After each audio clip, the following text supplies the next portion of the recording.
back, and the Padres certainly taking advantage. Tony, let's talk about the guy on the mound today. Randy Vasquez, 6 scoreless innings in Arizona earlier this week. That's after he went 4 2/3 scoreless innings in relief against the Giants to finish July. To you, what has been the difference for Randy Vasquez these last couple of outings? Well, I think one of the big differences is the offense is giving him an early lead, and he's been able to, especially in that last start, he's been able to come in with the lead and not have that tight window that, he's got to keep zeros on the board. And I think it's allowed for him to pitch a little more free. I think, obviously, he's commanding the baseball. And, with Randy, command can mean a couple different things, right? He can walk some guys, but he also can be too much in the middle of the plate. And I think we've seen that kind of diminish over his last 2 outings, whether it be the last start or the start before or the outing before in which he came in out of the bullpen. He has been much more on the edges. He's been on the attack, and he's been getting ahead. That's something that we haven't really seen since maybe the first couple of months of the season from Randy. Yeah, he's been certainly much better as of late. Finishing up with this, Tony, just looking at Jackson Merrill, had the home run yesterday. He's been so much more productive going back a while now. One thing that he's talked about and Craig Stammen has talked about a lot is that he just seems freer at the plate. Is that what you're seeing from Jackson, just a freer hitter, more loose hitter at the plate? With Jackson, I think, early in the season, there was a combination of different things. His mechanics weren't quite right. I think he might have been wrapping that bat a little bit, and it was causing his swing to be a little bit longer to the baseball. But aside from that, it was his pitch selection. What was he swinging at? And I think for Jackson, he's ironed out the mechanical part. And since he's ironed out the mechanical part, it's really just been about what he's swinging at. And when Jackson is swinging at pitches in the zone, and they can be on the edges, but when his mechanics are right, it doesn't matter. He can get to any pitch anywhere in the zone as long as it's in that rectangle box. And I think when his mechanics are right, he can occasionally go outside that, as we've seen him do a couple of times here this series, and still make good contact. And so I just think Jackson's probably in the best place he's been maybe since 24. He's healthy. His mechanics are right. And when he's like this is when you get that electric Jackson Merrill that we've seen here over the last month or so. All right, good insight, Tony, as always. We'll talk to you and Jesse coming up at 5:10 p.m. as the Padres go for a series win. Thanks so much. No problem, Sam.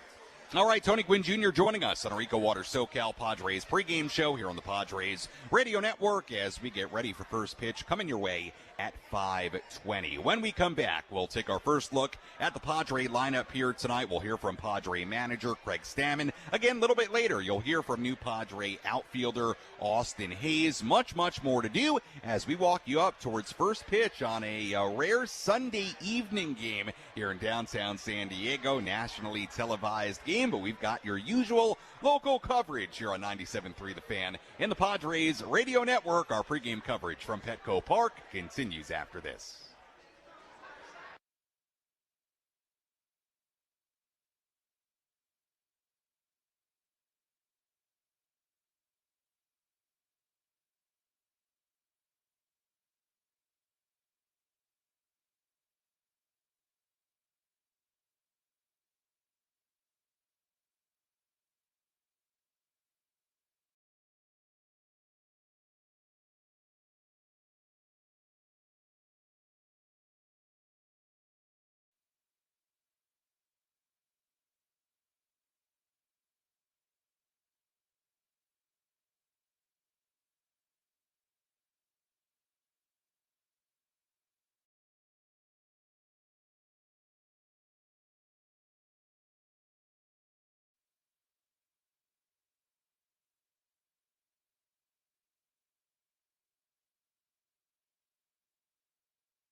Padres baseball coming up here on 97.3 The Fan and the Padres Radio Network as we get ready for first pitch. Coming your way at 5:20 p.m., the rubber game of this three-game set between the Padres and the Houston Astros. Right-hander Christian Javier on the mound for Houston. Right-hander Randy Vasquez on the mound for San Diego. As always, our pregame coverage brought to you by Eco Water SoCal, keeping it soft since 1925. Visit ecowatersocal.com or call 760-350-3338. That's 760-350-3338.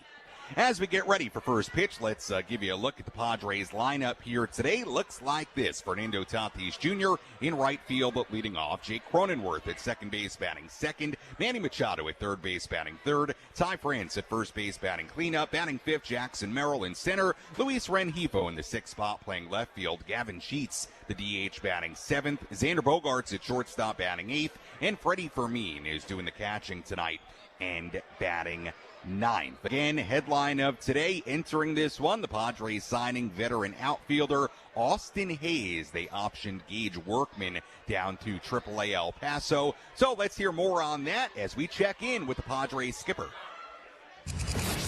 Let's pull up a seat in the manager's office and hear from Padres skipper Craig Stammen. Served up by Sinley Food. If you've had better chicken, you must be a rooster. Greg, let's start with the new guy in the clubhouse, new face, and Austin Hayes. What can you tell us about Austin and what he can bring to your team? Yeah, he's a good right-handed bench bat. Be able to play the outfield really well, but one of those guys that in his career has hit lefty pitching really well. So somebody that we can bring in to pinch hit against a tough lefty, or someone we can start, against a lefty on the mound. I would imagine getting a guy with his level of experience, also has postseason experience, that also could be pretty beneficial to your club. Yeah, exactly. Veteran presence in the clubhouse is always something that's beneficial to a team, hunting for the playoffs, and he could be someone that can give us that experience and play in big games and not, worry about him, folding under that pressure. Let's talk about the guy on the mound today, Randy Vasquez. First, you could have gone a few different ways with how you wanted to treat today's game from a pitching standpoint. You guys have been so creative in that sense. Why was starting Randy today, again, the decision? Yeah, I think Randy probably earned the right to start again after his performance in Arizona, and these guys have a lot of righties in their lineup also. So it sets up well for Randy today. We'll maybe be creative with how long he goes in the game, but that's kind of determines on how Randy's pitching and who we decide is available in the bullpen. Last time out, the 6 scoreless innings in Arizona, that was coming after a really nice relief outing. Has there been a difference to you in what Randy's done? What's been the key for him? Yeah, I think the biggest thing in the last game, he was 80% first pitch strikes, and that's just a small indication of that he was attacking the zone. He's been attacking the zone the last few times out. Sometimes in the bullpen, you just tend to get more aggressive. You come in and you got to, get yourself into the game where everybody else has been playing, and you got to be aggressive. And maybe that aggressive mentality is filled into the last 2 appearances, and we've seen a lot of good from Randy here lately. How much did you watch Joe on TV today? I had it on in my office, so I was watching a lot of it. Yeah, how did he look? I thought he looked great. Yeah. What do you think the next step is? Just get back to your bullpen, or stay with El Paso? Yeah, he'll probably do some arm care after the game today and get a massage from the trainer, and then he'll probably call Hacker, and then we'll decide what the plan is after that. Generally speaking, just how nice is it to see Joe on a mound after how long it had been? Yeah, that's great. It's a sight for sore eyes, and I know we're all excited for him to have handled this tough rehab process, and then he's somewhat on the way back, and he's getting closer every single day. So that's exciting just to begin with. What is your experience with Austin? Like, do you know him at all? You just met him? Yeah, just met him today. You don't know him very well. I don't know if I've ever faced him on the mound, but definitely played against him, game plan for him in case I had to face him, stuff like that. So definitely a good player on the Orioles when he was there, Cincinnati. The White Sox are there. He's hopefully a tough at bat for us. Kind of like a pretty high caliber player to be able to get in August after the deadline. It'd be nice to add a piece like that now. Exactly. You could argue, you could trade somebody. We didn't have to trade anybody to get him. So that's kind of nice. And, that's part of the trade deadline too. The way it's set up without the waiver trade deadline anymore is teams are going to add players and have to get guys off their roster also. And, Teams like us are always looking to improve our roster, and AJ's does a great job of scouting everybody and knowing who might be available and when they come available, being able to, talk to them, talk to their agent, and talk them into becoming a Padre. Any progress report for Nick? Nick is playing catch again today, and see how it goes, and then go at it tomorrow. No plan yet for a bullpen or anything like that? There is a plan, but it's all based on how he does today, so don't want to put the cart before the horse. I was talking to Mason yesterday, and he essentially said that he wouldn't be able to do his job without the job that Adrian Morejon has done, how effective he is, but also how much he's willing to pitch. Can you speak to, with Adrian in particular, not just how good he's been, but the fact that you can have him get out of a jam and then so often he rolls over into the next inning, and just his willingness to pitch as much as he does? Yeah, that's I think the biggest thing is he's able to get us more than just 3 outs. He can shut down an inning like he did yesterday and then clean up his, lined up inning that we had for him and then give the ball to Mason. And we've very few times that we had to bring Mason in the 8th inning to help Adrian get out of the inning. So I think the 8th inning pitcher's role is a dynamic role, and to have one of the best in the game on our team, allows us to close out games, very efficiently.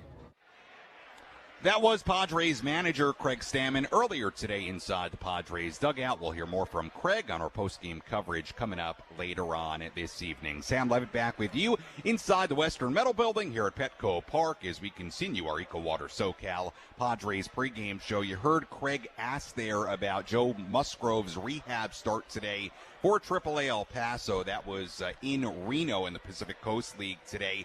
Sounds like all, at least it looked pretty good, and we'll update you on what exactly Joe did say during our injury report, but, we'll keep you posted on what the next step is for Joe. You did hear there about Nick Pivetta as well. Sounds like they're still figuring out what the next step will be for Nick Pivetta, and as we get news on him as well, we will continue to pass it along. First pitch coming up at 5:20, rubber game of this 3-game series. Let's tell you who's hot, who's not. Which player is locked in at the dish? Who needs to step up their game? This is Who's Hot, Who's Not. Presented by ASAP Drain Guys and Plumbing, a division of Anderson Commercial, your full-service plumber serving San Diego County. Let's begin with a look at the hot category. Jackson Merrill certainly in that category today. Hit a home run yesterday. He's now hitting .375 in his last 14 games. 3 home runs, a double, a triple, and 13 RBIs in that span. Fernando Tatis Jr. in the midst of a 5-game hitting streak, batting .316 in his last 11 games. The not category, I want to take Gavin Sheets out of here so badly. I can't yet, though. He did have an infield single yesterday, but he's still just 7 for his last 62. Does not have an extra base hit in more than a month. So I'm sorry to Gavin. He's still in the not category. Today, Sheets back in the Padre lineup, DHing and batting 7th. And that is a look at who's hot, who's not, as we get ready for the final game of this 3-game set. Let's take a look at some Major League headlines as we go around the horn. Let's examine the most important news and the latest information you need to know in the world of Major League Baseball. Sam Levitt takes you around the horn. Presented by Valley View Casino and Hotel. Get ready for Major League winning when you join Valley View Casino and Hotel's Players Club and receive over $200 in free instant offers. Visit valleyviewcasino.com to learn more today. Some of the headlines from around the major leagues, and we will have a full look at the out-of-town scoreboard in our next segment. A's shortstop Jacob Wilson set a major league record today, playing his 111th consecutive errorless game, the most games without committing an error at shortstop in major league history, passing Mike Bordick, who had a 110-game run back in 2002. Marlins first baseman Kyle Stowers exited the Marlins game today against the Angels with a hamstring injury. Certainly, if he's out for any extended period of time, that would be a big blow to Miami. The Rays placing right-handed pitcher Griffin Jacks on the IL with right elbow discomfort, and Brewers shortstop Cooper Pratt has been placed on the IL with a strained right hamstring. That comes on the heels of their third baseman, Joey Ortiz, dealing with back issues. And remember, the Brewers come to town tomorrow for the start of a 3-game series. And that is a quick look at some of the headlines from today around the major leagues. And as I said, look at the out-of-town scoreboard coming your way. When we come back, we'll update you on what exactly Joe Musgrove did today for AAA El Paso. We have our keys to today's game. Plus, we hear from brand new Padre outfielder Austin Hayes. First pitch coming up at 5:20 from Petco Park. We're rocking and rolling on a Sunday afternoon, turning into beautiful early Sunday evening here in America's finest city on the Padres Radio Network.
Our Reagular SoCal Padres pregame show continues here on the Padres Radio Network. Sam Levitt with you inside the loft here at the Western Middle Building at Petco Park as we get ready for first pitch coming your way at 5:20 p.m. The rubber game of this 3-game set between the Padres and the Houston Astros, but the homestand only just about halfway over. Brewers, the Brew Crew, Milwaukee Brewers, come to town tomorrow for the start of a 3-game series. But first things first, Padres taking on the Astros with right-hander Randy Vasquez on the mound. Today is a military Sunday here on the Padres Radio Network, and as always, it's brought to you by our San Diego County Toyota dealers. We make it easy.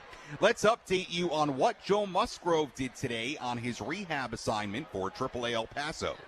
Who's in, who's out? This is the Bada Fulkerson Injury Report, presented by San Diego's Bulldog Injury Attorneys, who hope you're never in an accident. But if you are, make Bada Fulkerson the first call you make. Hit him up 24/7 at badafulkerson.com. Well, Joe made that rehab start with Lake Elsinore on Tuesday. He was back at it today, which was a good sign to begin with 5 days later on Sunday. Here today for AAA El Paso in Reno, he went 3 1/3 innings, gave up 6 hits, did give up a solo home run. That was the only run he allowed. Didn't walk anybody, struck out 53 pitches, 42 strikes today for Joe Musgrove. So as far as how it looked pretty good. Craig Stammen seemed to have good things to say about it, and now we'll see how Joe recovers and moves on from there. So that's the latest on Joe Musgrove. He continues his rehab assignment, and look, every time he gets on a mound and he makes a rehab start and recovers well, it means that Joe is getting closer and closer to turning to the San Diego Padres. So looks to be more good news for Joe right now, and so we'll see what the news is on him in the days to come. Let's take a full look at the out-of-town scoreboard. Let's take a trip around the bigs to highlight the scores that matter most with our out-of-town scoreboard. Presented by Jensen Premium Beef Patties. Always a hit for grilling.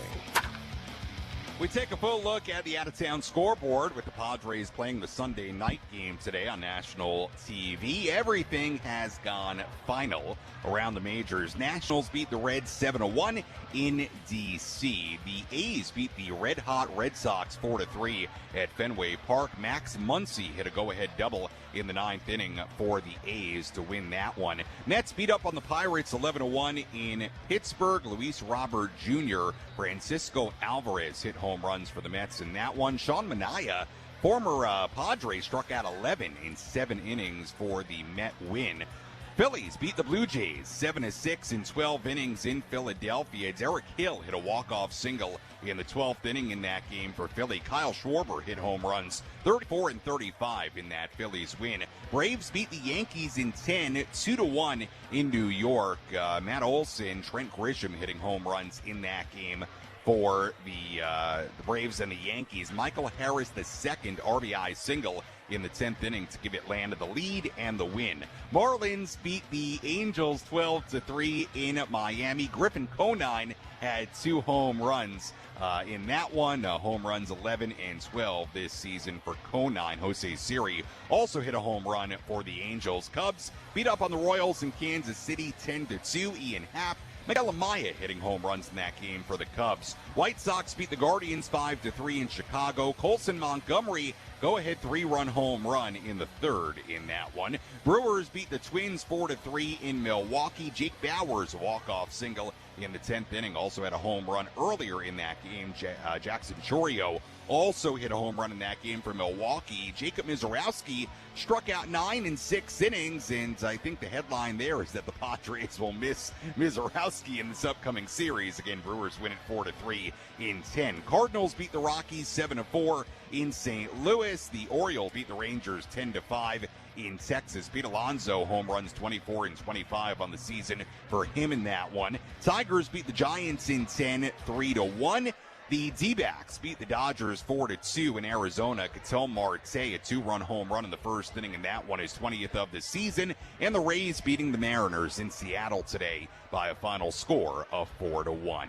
And that is a full look at the out-of-town scoreboard on this Sunday. So if you were following along, not a great day of results for the Padres in that the Phillies won, the Marlins won, the Cubs won, the Cardinals won, and the D-backs won. So as far as the two teams they're directly chasing in the wild card standings right now, Arizona and Philadelphia, the Padres have to win tonight in order to not lose a game in the standings to both those teams. So it does put just a little bit of extra magnification on tonight's game, just so you know.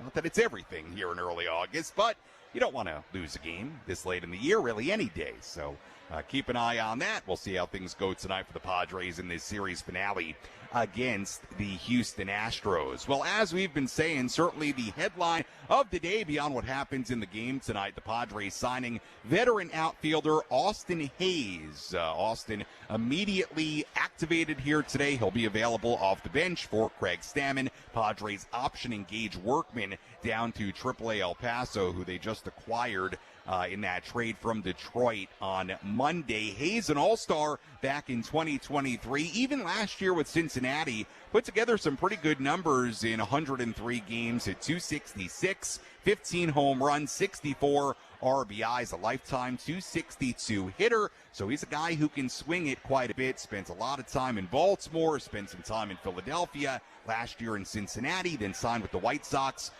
before the season started, and ultimately dealt with a hamstring issue, a calf issue, spent most of the year on the IL, and then as he was getting ready to come back, the White Sox DFA'd him. So that was the situation there. And as you'll hear in a second, Austin Hayes very close to becoming a Padre. Quite a handful of times. We spoke with Austin, myself, and reporters inside the clubhouse earlier today. Austin, welcome to San Diego. Can you walk us through what the last day or so has been like and how this materialized with the Padres? Yeah, it's been a wild couple of days, but I'm glad I'm here.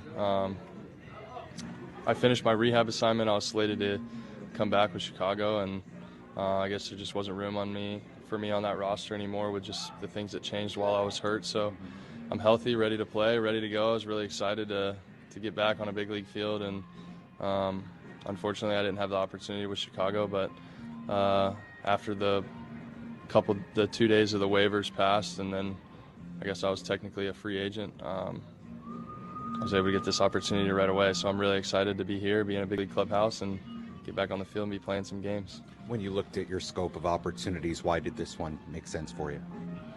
Well, I've talked with AJ quite a bit the last couple off seasons, and I talked to him leading up to the draft way back in the day, back in 2016. So I have some history with him. I was like, man, it's just meant to be. I hadn't ended up here the last couple of free agencies, but doesn't matter how, I'm here now, and I'm really excited to be here. So earlier this season, you dealt with a couple of leg injuries. How would you describe this season and the rehab process to get back to a point where you could rejoin a major league team?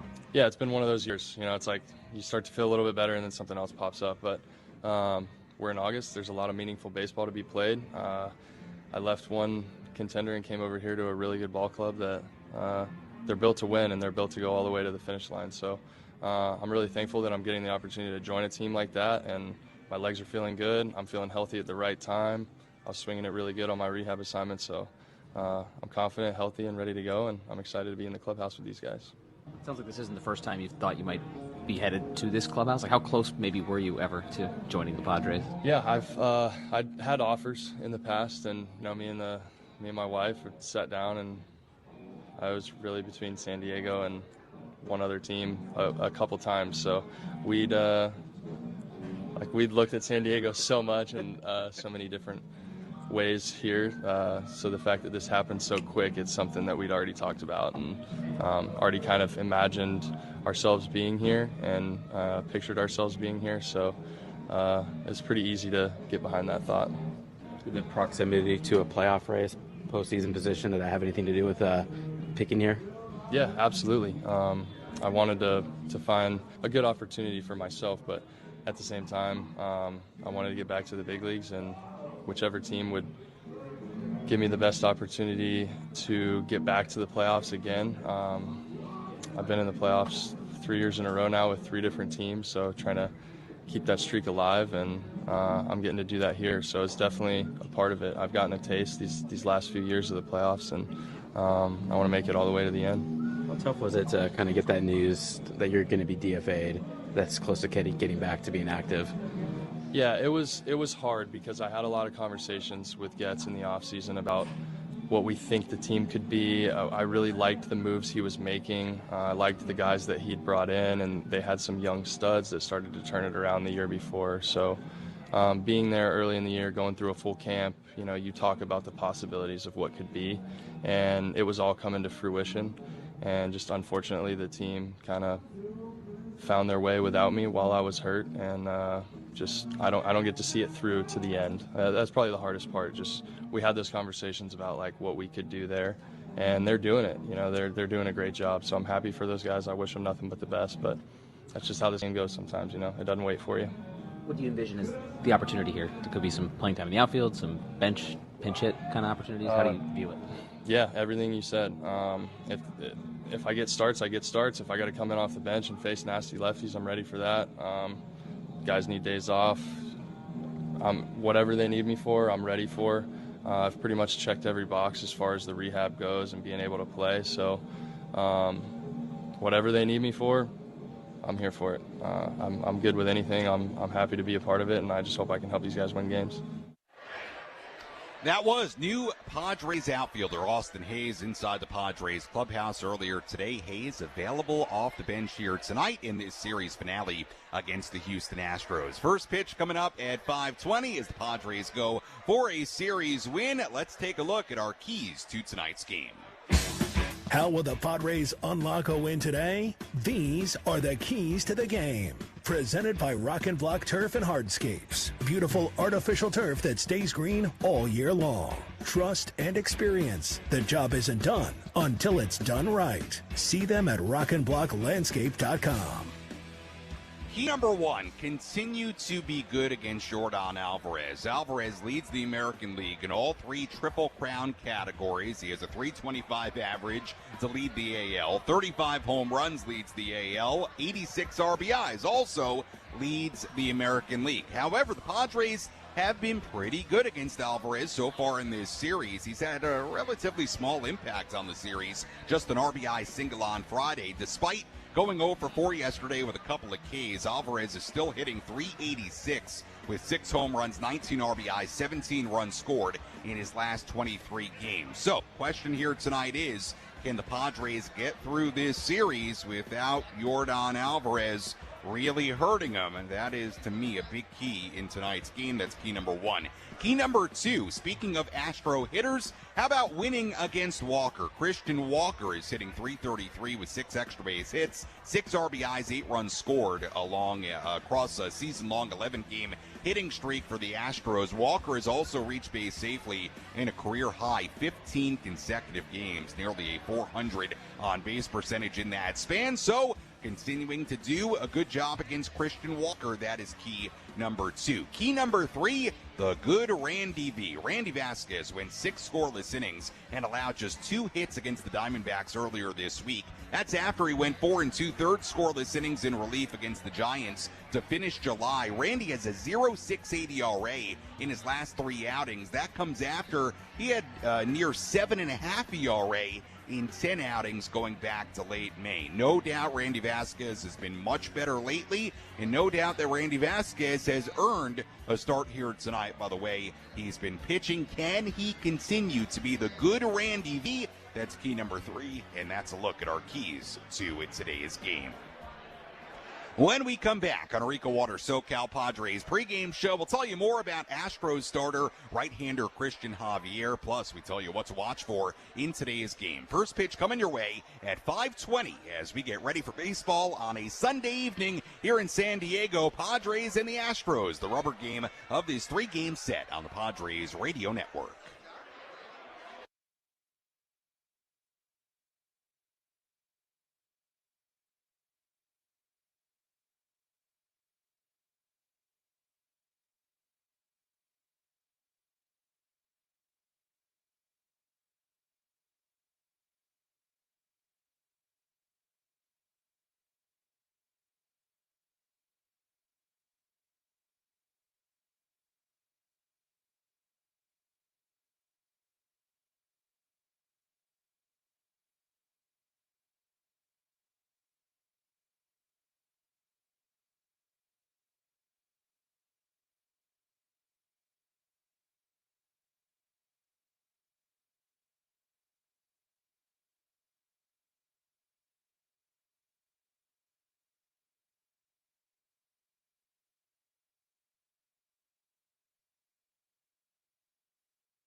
Our Eco Water SoCal Padres pregame show continues here on the Padres Radio Network. Sam Levitt with you inside the lofts here at the Western Metal Building at Petco Park as we walk you up towards first pitch coming your way at 5:20. We send things out to Jesse Reagular and Tony Gwynn Jr. for the rubber game of this three-game series in a little bit more than 5 minutes. Padres baseball on what should be a gorgeous Sunday evening here in downtown San Diego. Padres have sold out this building 47 times so far in 2026. Should be a great crowd here tonight. Right-hander Christian Javier on the mound for the Astros here tonight. We told you about Randy Vasquez in our prior segment. Javier having a tough year, dealt with a shoulder injury most of this season, a 6.59 ERA this season in 27-plus innings. Did have a pretty good outing against Toronto his last time out when 6 innings, 3 runs given up on 7 hits. He'll face the Padres here today for his 4th career appearance, 2nd career start against San Diego. First career start at Petco Park. His last appearance against the Padres came in a start in September of 2023. Padres hit him pretty well, gave up 4 runs on 4 hits through 4 innings. What's another thing that Javier will have to contend with here tonight? Let's talk more about that as we tell you what to watch for in this series finale. What's the one thing Sam Levitt will be keeping his eye on in today's game? This is What to Watch For. Presented by Genesis Home Improvements, San Diego's trusted painting, roofing, and window company. Save 15% today on a new beginning for your home. Visit GenesisHomeImprovements.com. What to watch for in today's game. Can the Padres continue to run? The Padres had yet another multi-stolen base game yesterday. The Padres ranked 3rd among all teams in the major leagues with 119 stolen bases on the season. Do you know when the Padres steal more than one base, a multi-stolen base game this season? They are 28-3. The Padres like to run. They've been very successful at running this year. So what to watch for in this series finale? Can the Padres continue to run on Christian Javier and the Houston Astros? Because when the Padres run a lot, they tend to win baseball games. That's what to watch for in today's game. Do the Padres continue to be as aggressive as they've been on the bases? As always, we appreciate you tuning in to our Eco Water SoCal Padres pregame show here on 97.3 The Fan and the Padres Radio Network. Well, it's been an entertaining series so far. The Astros winning on Friday. Padres bouncing back with a 1-run win in yesterday's game. And now we have the rubber match of this 3-game series coming your way. The Padres trying to pick up a series win against the Houston Astros. When we come back, we send things to Jesse and Tony. They have the full starting lineups, first pitch, and all the play-by-play. I'll talk to you on our post-game coverage. You're listening to your home for San Diego Padres baseball, 97.3 The Fan and the Padres Radio Network. Enjoy the game, everybody.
Padres baseball is on the air on the Padres Radio Network.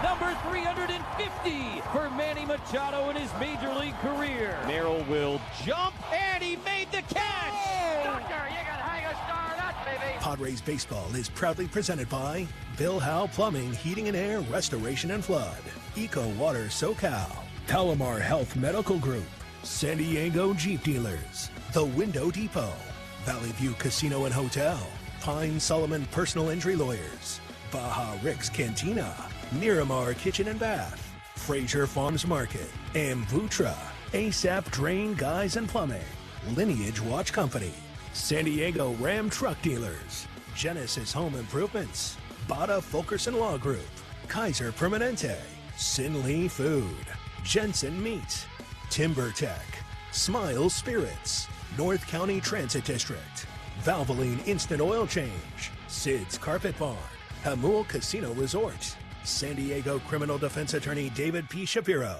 San Diego County Toyota Dealers, Dixie Line Lumber and Home Centers, KMG Psychiatry, Rock and Block Turf and Hardscapes, Culligan of San Diego, Bob's Crane Service, and by Perry's Plumbing and Pipelining. Now, let's take you up to the broadcast booth. This one is way out of here. Wow. Here's Jesse Agler and Tony Gwynn Jr. Petco Park, downtown San Diego, in the final game of this three-game weekend series between the Padres and the Houston Astros, and it is a rubber game. The Astros a 6-3 win on Friday night, and then yesterday afternoon the Padres bounced back with a 3-2 victory. Here tonight on Sunday Night Baseball, Randy Vasquez will get the start for the Pods against the veteran right-hander Christian Javier. Hi again, everybody, alongside Tony Gwynn Jr. and our producer-engineer Dave Marcus. I'm Jesse Agler, so very glad to have you with us. And, Tony, a couple of teams aiming for the postseason getting together and playing a couple of games that kind of look like they might fit in October. A lot of really good work out of both of these bullpens, and runs really have been at a premium. Yeah, we've got a look at both of these teams' strengths, which is the bullpen. Padres showing theirs off last night and had just enough offense to get them over the hump. We fast forward to today in this rubber match. Padres trying to get this last game before a really tough Milwaukee team comes to town. That's right. A couple of first-place teams back-to-back on this homestand. And so Vasquez on the mound today. This is now sort of the one spot in the rotation up in the air. You have Michael King. You have Walker Buehler. You've added Casey Mize and Robbie Ray. Today it's Randy Vasquez. Whether it's a traditional start or not, we'll kind of wait and see. But Craig Stammen said before the game today, Randy Vasquez earning this opportunity based upon how he threw the ball last time. And that tells me that they would like nothing more than Randy Vasquez to go out and continue to throw the ball the way he did his last start, the way he did the outing before, because they don't want to necessarily have to do the pitching chaos. But it's worked well for them. They're more than willing to do it. But I think they want Randy to take hold of this spot. He's going to be given another chance. As Stam said, he's earned it.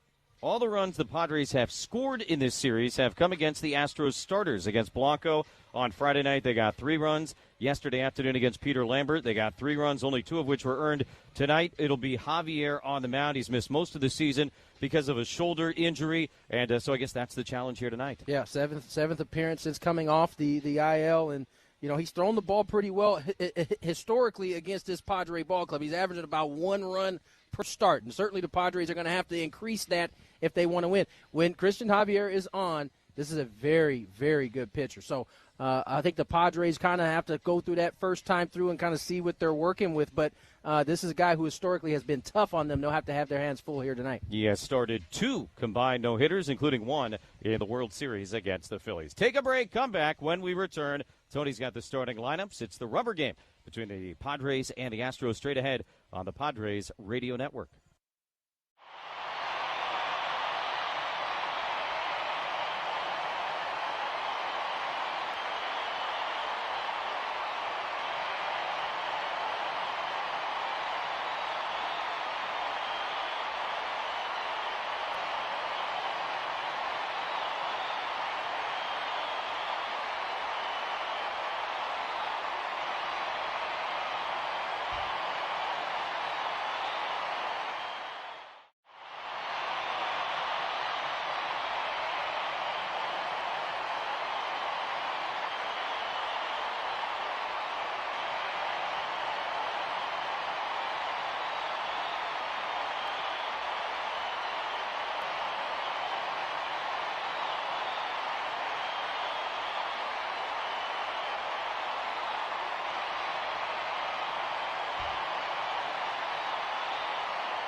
Game 3 of this 3-game set, the rubber match. Padres looking to take the series against the Astros.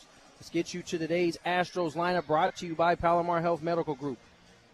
Astros come into tonight's ball game with a 60-58 record.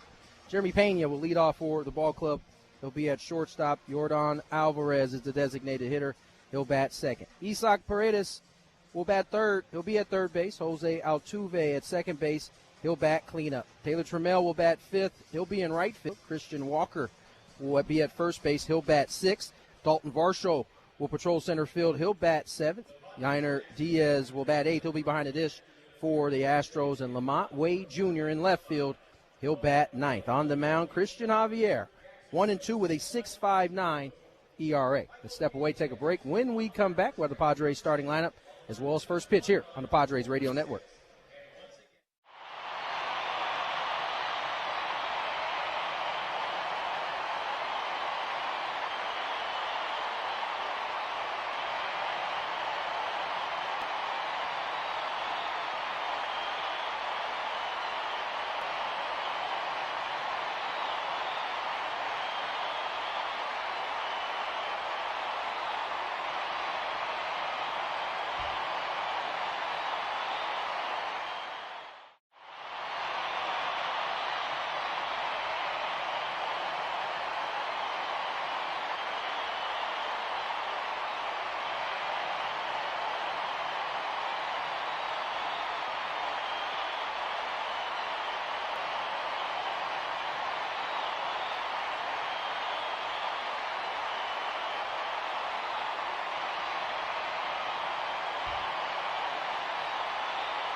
Randy Vasquez and the Padres in their military uniforms taking the field on this Sunday evening. Today's Padre lineup brought to you by Palomar Health Medical Group. Padres 61-57 on the season. Fernando Tatis Jr. will lead off for the ball club. He'll be in right field. Jake Cronenworth at second base. He'll bat second. Manny Machado will bat third. He'll play third base.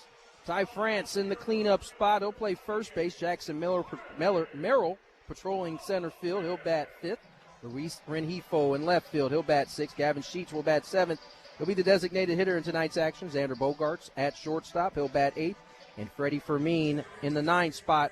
He'll be behind the dish for the Padres. Randy Vasquez on the bump. 7-6 with a 4.19 ERA. Jesse? He is warming up, getting ready to go. His 19th start of the year. Last one, very good. Tuesday night in Arizona, got the start through 6 shutout innings, 2 hits, 1 walk, 1 strikeout, only 80 pitches.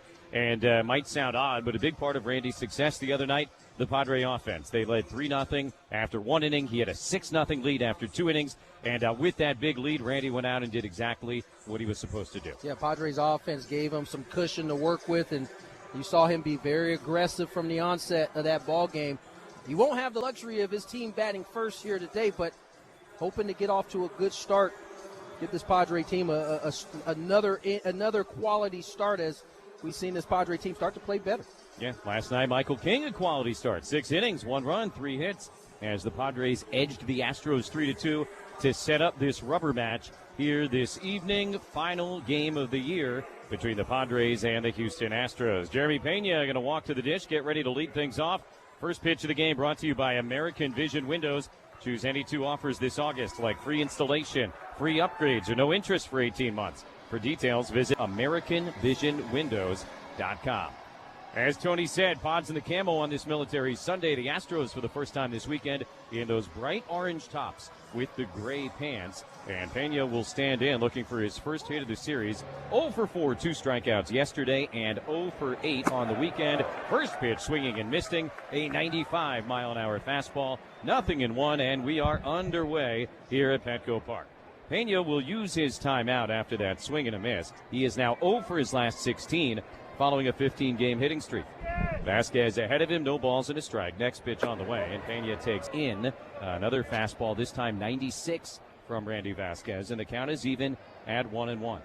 Pena playing in only his 71st game of the year, hitting .302, 13 homers, and 37 runs batted in. Swings here, pops it up, shallow right field. Cronenworth back from second base, looking into the bright sun, will be called off by Fernando, and Tatis makes the catch, one away in the top of the first. It is an absolutely gorgeous evening downtown. Game time temperature 79 degrees, brought to you by Lineage Watch Company, San Diego's very own watch brand, and the official timepiece of the Padres radio network. Elevate your style today at lineagewatchco.com. That's lineagewatchco.com. Now the big guy, Yordan Alvarez, left-handed hitter, vying for a triple crown in the American League, and he'll take a first pitch cutter for a strike on the outside edge, 0-1. Alvarez, the leading hitter in all of baseball. But the Padres have knocked his average down to .325 now. 1 for 8 on the series. A 1 up and away. 1 ball and 1 strike. He is also no longer leading the league in home runs. Right, Kyle Schwarber, the Phillies, hit a pair today. So Alvarez and Schwarber both 35 home runs on the season. Not bad for August 9th. 1-1. Alvarez takes up and away. 2 balls and a strike. Not bad at all. That's kind of where you'd like to be. Leading the Astros, obviously, in all 3 Triple Crown categories, as he leads the American League in all 3. 2-1 pitch is at the bottom of the zone, and that's a cutter for a called strike. 2-2 now to Alvarez with Paredes waiting on deck. Just underway on this Sunday evening, Padres and Astros, as Vasquez looks to pick up where he left off. Great outing the other night in Phoenix. 2-2 pitch. Alvarez swings, hits it in the air. Foul out of play up the left field line. And the count remains 2 balls and 2 strikes. I mean, despite going 0 for 4 with the 2 punchies yesterday or last night, he's still slashing 386, 523, 699, 14 extra bases, 19 RBIs. This is all over the last 23 games. So this guy's still plenty hot and dangerous. 2-2 is fouled back out of play. The Padres did end his big on-base streak last night. He had reached safely 22 consecutive games. Also had a 7-game hitting streak, but all of that done with after that 0 for yesterday. Credit to Michael King and this Padre bullpen. 1 out, nobody on, top of the first inning. 2-2, this is the 7th pitch of the at-bat, and he lines it sharply to center. Merrill will glide over to his left and make the catch. A hard hit second out here in the top of the first inning. That's 106 off the bat. You had a defender there, fortunately. That is a gentleman who was locked in at the plate despite being 0 for his last 5. Here's a guy who has swung the bat well on the weekend, the third baseman, Isaac Paredes. 1 out of 4 with a double yesterday, and 4 for 9 with a couple of 2-baggers in the first 2 games of this series. 2 outs and nobody on in the top of the first inning. Randy will stare into his catcher, Freddie Fermi. Now he turns and delivers. And the first pitch to Paredes, a little bit high, maybe outside. 1 ball, no strikes. Jacob Metz, the home plate umpire this evening. That's Metz with a Z. Roberto Ortiz at first. Crew chief Jim Wolf. Showing off the biceps at second base. Alex McKay, the third base umpire. 1-0 pitch is on 1 hop to Manny at third. He stabs it. Throw across the diamond is in time, and a 1-2-3. Top of the first inning for Randy Vasquez. No score with the Padres coming up against Christian Javier on the Padres Radio Network.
Hey, Padre fans, my pets are my MVPs, and my local Petco is where they go to live their best life. With friendly pros, fun weekly events, food favorites, and more.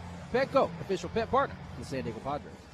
Bottom of the first half, Petco no score. Fernando, Cronenworth, and Machado coming up against right-hander Christian Javier of the Astros, making his 6th start of the year. He made 3 at the beginning of the season, then went to the IL with his shoulder strain, was out all the way until early July. Missed 3 full months.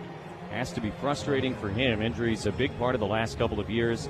7 starts in 2024 before Tommy John surgery. 8 starts last year as he came back from that. And then obviously looking to be full go this year, but that has not been the case. Tatis leading off. He has hit in 5 straight. He has homered in this series. He has looked very good. And he takes a first pitch fastball for a strike, 0-1. And for Fernando, it really does seem this year it has been, as things have gotten simpler, things have gotten better. Just easing the tension, baby. 0-1. Fernando waits. Javier looks in. He will deliver.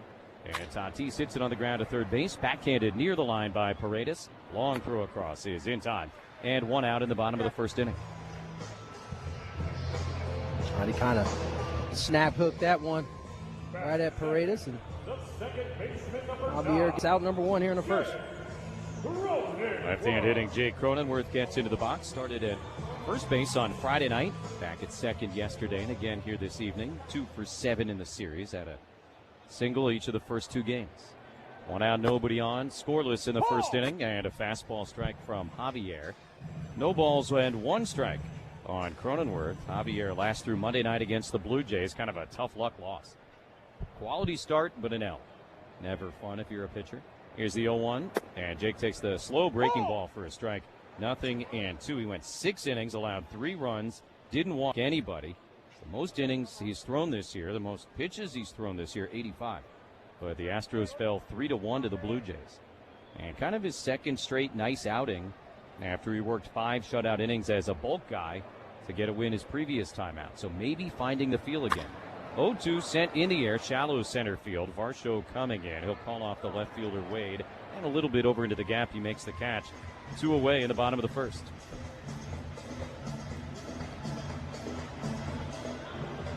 Base is empty for Manny Machado, and it does seem like we've seen a bunch of pitchers lately who are just now getting their seasons going because of injury. You know, teams certainly play it slow, understanding the back half of the year is where you like to have guys, and so if you can afford to let a guy heal up, get right, this is the time of year you really want him to be able to start throwing again.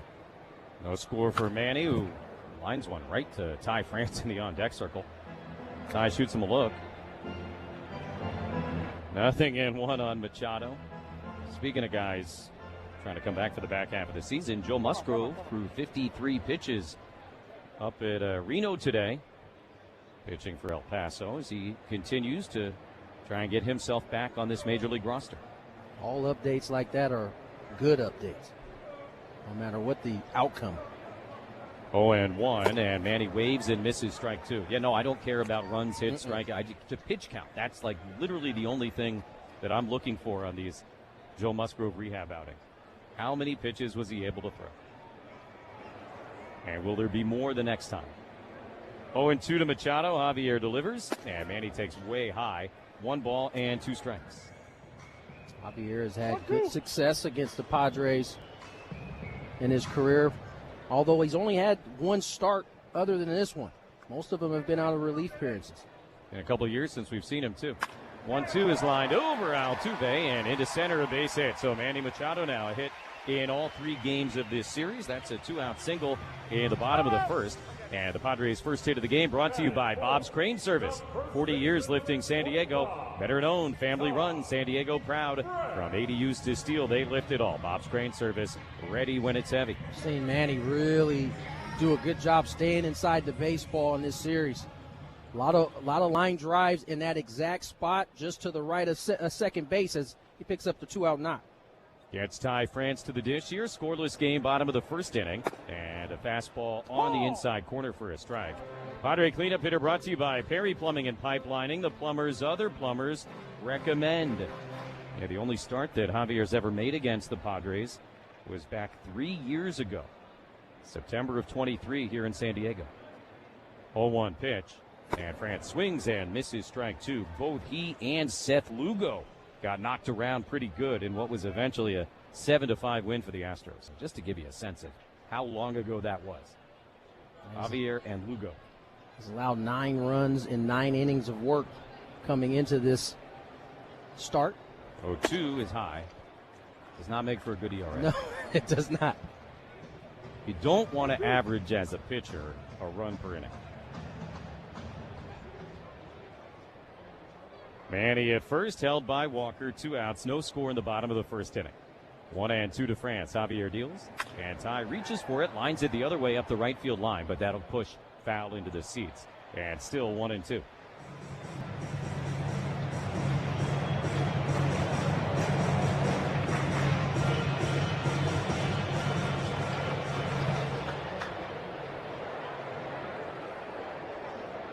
Javier set, holds just below the belt. And now a throw over as Manny kind of flops back to the bag. He has had plenty of trouble, Javier, controlling the run game the last few years, but obviously probably not a situation in which you expect Manny to try and take off here. Machado 2 out of 5 stealing bases this season. But something to keep in mind as the evening progresses. 1-2 the pitch. And France takes away high. 2 balls, 2 strikes now. Well, fastballs here to Ty. 5 straight. Count moves to 2-2.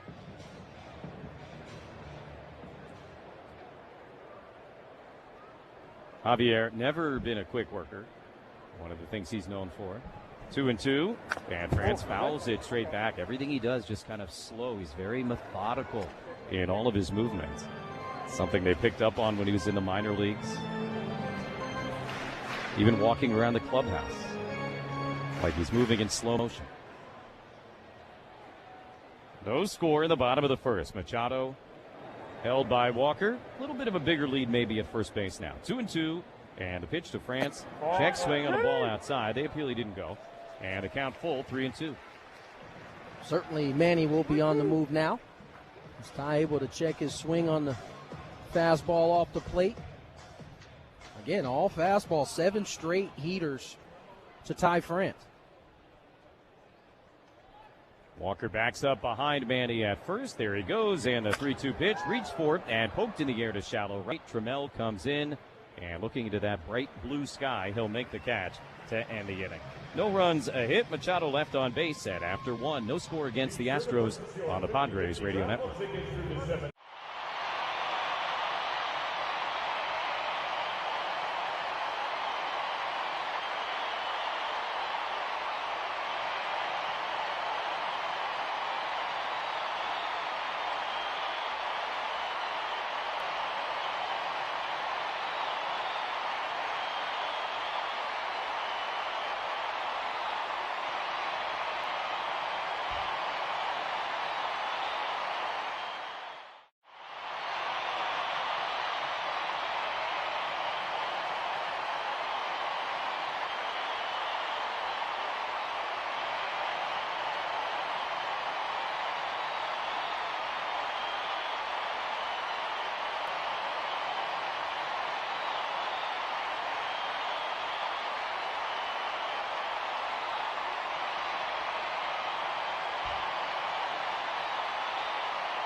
Top of the second, brought to you by Sinley Foods, Wingley, Heritage Brown, and Classic White. If you've had better chicken, you must be a rooster. Visit SinleyFood.com. Scoreless game against the Astros with Altuve, Trammell, and Walker. 4, 5, and 6 coming up for Houston against Randy Vasquez, who had a very tidy 1, 2, 3, top of the first. Through only a dozen pitches against the top of the order. And it'll be very interesting to see how the Padres handle Vasquez here this evening. Will it be some version of pitching chaos, or will they leave him out there? The game, obviously, and how it goes will be a big factor. First pitch high to Altuve, ball one. Altuve one hit in each of the first 2 games of this series. He's hit in 6 straight now, and 11 for his last 25. Here's the 1-0 pitch, and Altuve wraps this one on the ground to the left side. Manny way to his left, has it, spins around, throws to first in time. And 1 out in the top of the second inning. Nicely done. Light work for Manny. Moving well to his left. Able to reach down. Spin, turn, throw, and Altuve is the first out of the second inning.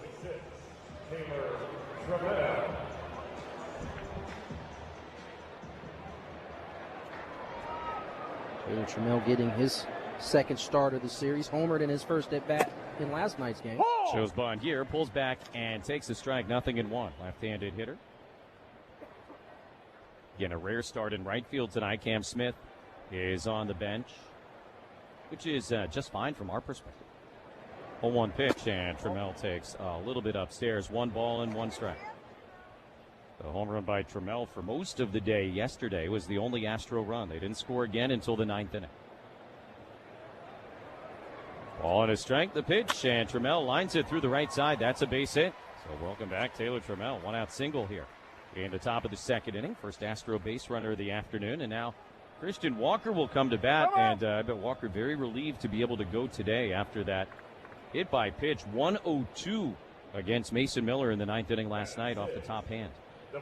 Yeah, it's amazing that he's able to be back after getting hit in the knuckles like that, especially at 102. There's no guarantee you get hit on the hand anywhere.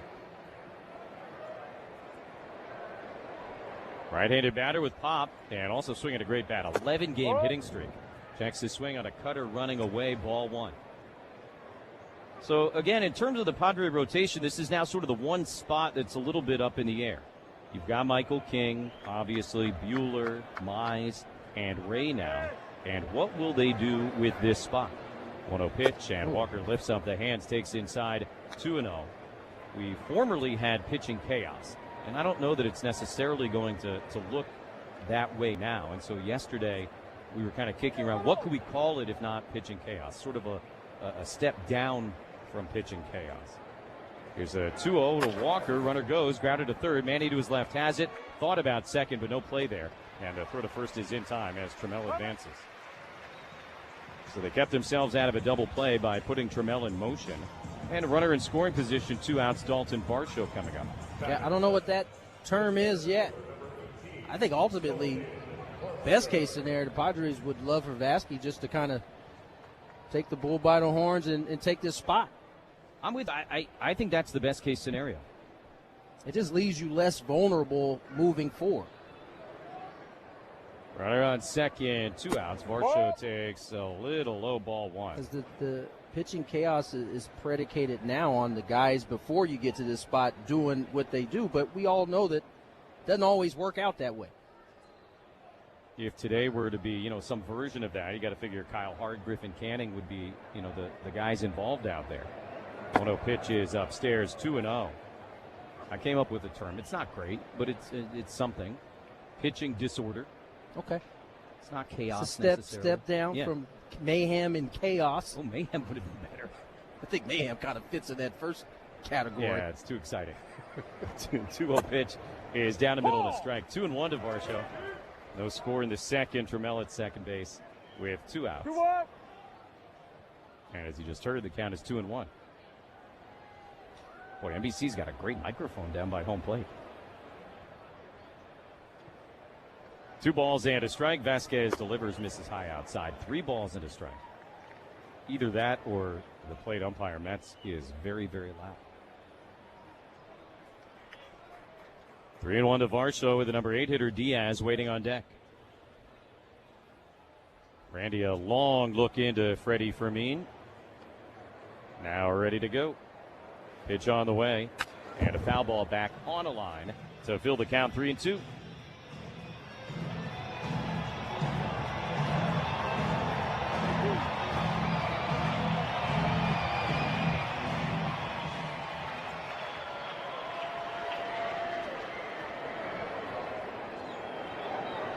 Vasquez is at the ready. A peek back at Trammell. Now another. Now the 3-2 pitch. And Varsho fouls it back to the top of the screen behind home plate. We'll do it again. Couple of fastballs there. Right on the edge trying to finish Varsho. Varsho able to spoil him. Let's see what Randy decides to go with on this 3-2 pitch. Varsho, more than anything, probably thrilled to be batting with 2 outs. He's grounded into a big double play each of the first 2 games of this series. Can't do that here. 3-2 pitch. Varsho fouls it back again.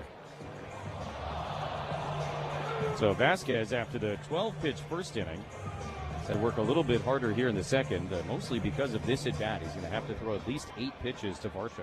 See if he is willing to go off speed here. He's gone fastball 4 straight. Most likely because he's 3-2. Here it comes. And Varsho swings, hits it in the air, deep to right field. Fernando going back. He will watch, and it's going to go. Dalton Varsho with his first home run as an Astro. A 2-run shot in the second inning, and they lead it 2-0.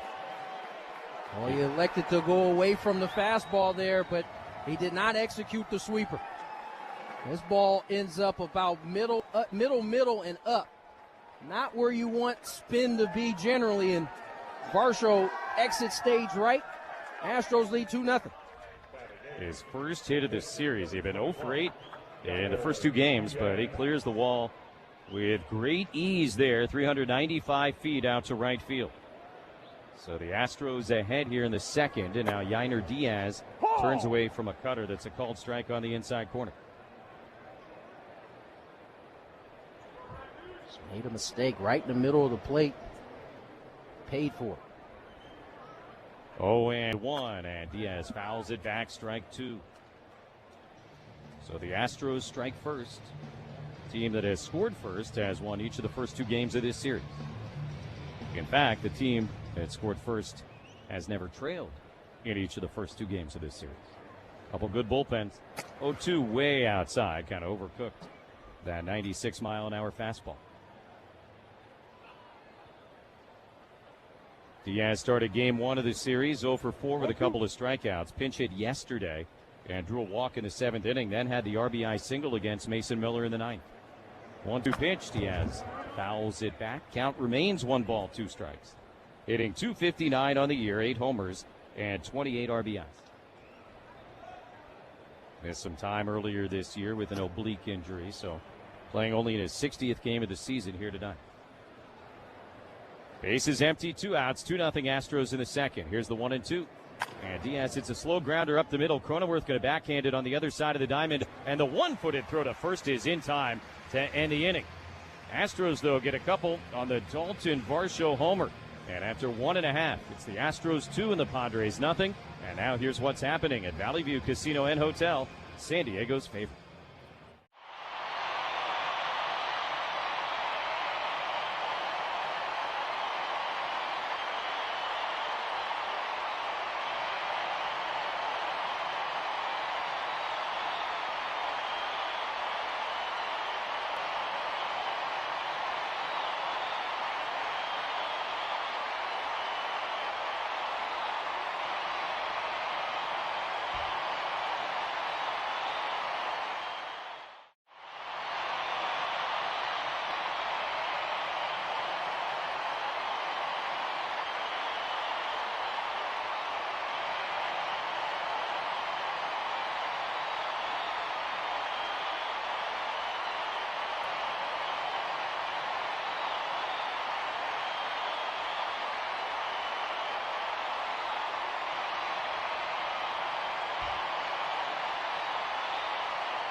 Bottom of the second inning, Padres going to come to bat against Christian Javier, trailing 2-0 after Dalton Varsho left the yard in the top of this frame. Padre offense been humming lately. They've won 11 out of their last 15, and in doing so, they've averaged almost 5 runs per game.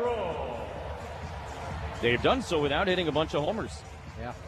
However, the guy leading off here, Jackson Merrill, hit a long one to center field yesterday in his second at bat. Jackson Merrill, 421 feet to dead central, put the Padres ahead in yesterday's game.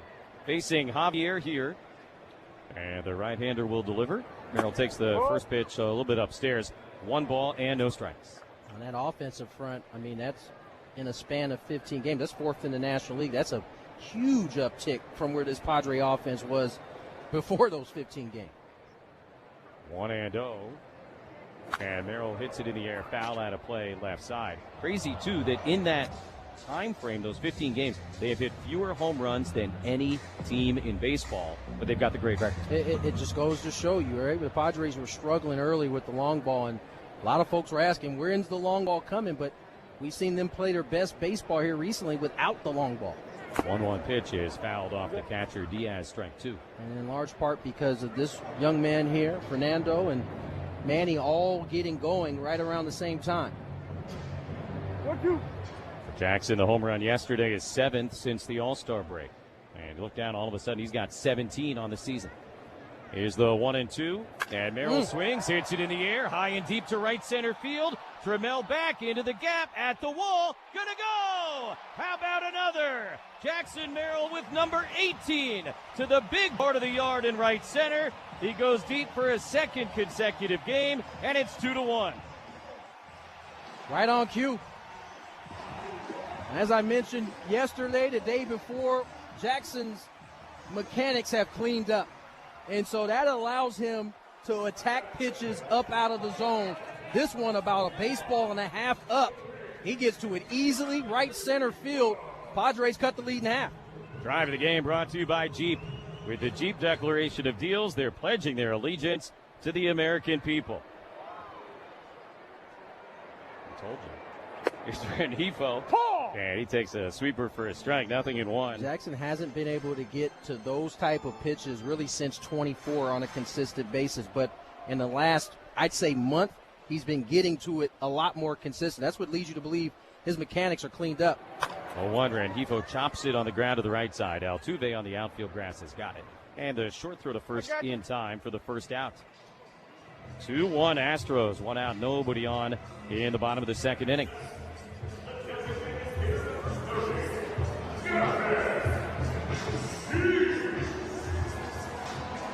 Gavin Sheets will be the batter, making a 4th consecutive start.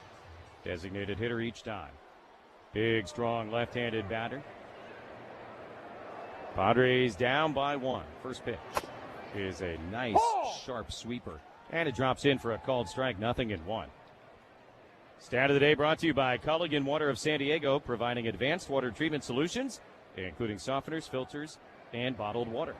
0-1 to Sheets is outside, ensuring cleaner, safer, and great-tasting water for homes and businesses since 1936. Stat of the day involves Javier, the Astros starter. Might remember Game 4, 2022 World Series against the Phillies. The combined no-hitter. He started it. 1-1 pitch is a little bit outside. 2 balls and a strike. 4 Astros combined to no-hit the Phils at Citizens Bank Park. Obviously, that's neat. There's only been 2 no-hitters in World Series history. Tom Larson's perfect game the other. Here's the 2-1.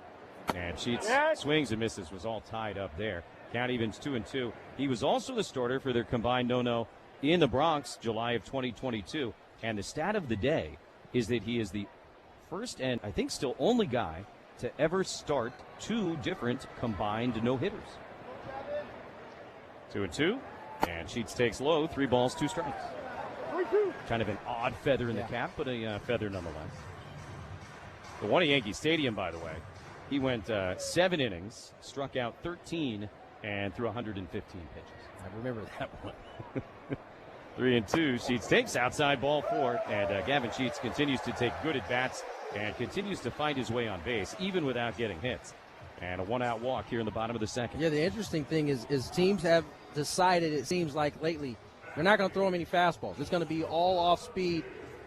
That sixth pitch of that at-bat was the only fastball Gavin saw as he draws the walk. So Sheets aboard for Bogarts. One out here in the bottom of the second inning, and Xander checks his swing, but will take a cutter for a strike on the outer edge, 0-1.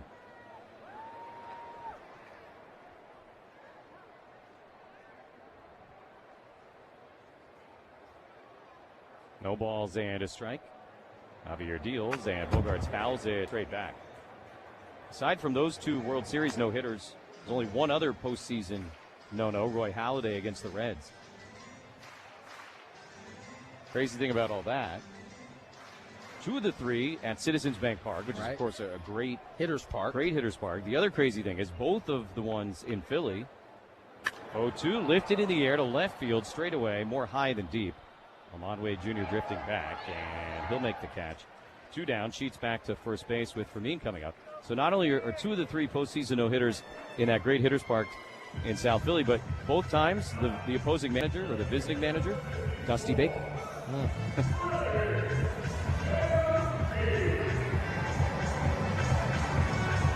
the right side of the Astro one, on the wrong side of the Reds one, and Roy Halladay. Yes, if you're going to be on the right side, you might as well be in a World Series. Yes. And he got the right end of the bargain there. Here is Fermin hitting 9th, and Freddie will check his swing, take a strike, 0-1. The first pitch cutter there from Javier. Top of the zone. Late action there to move ahead 0-1. First start of the series for Fermin. Luis Campusano got the nod both Friday and yesterday. And Freddie jam shot here, fouls it back into the press box to our right. How about Kainoa? Did he make the play? He was too busy ducking. Oh no! Which is what I would have done. So I have no judgment here. Even for the rookie. Even for the rookie. All right. 0-2 to Fermin. I feel like the first time he got a shot. Pitch is lined the other way towards the right field corner, but fouled into the seats.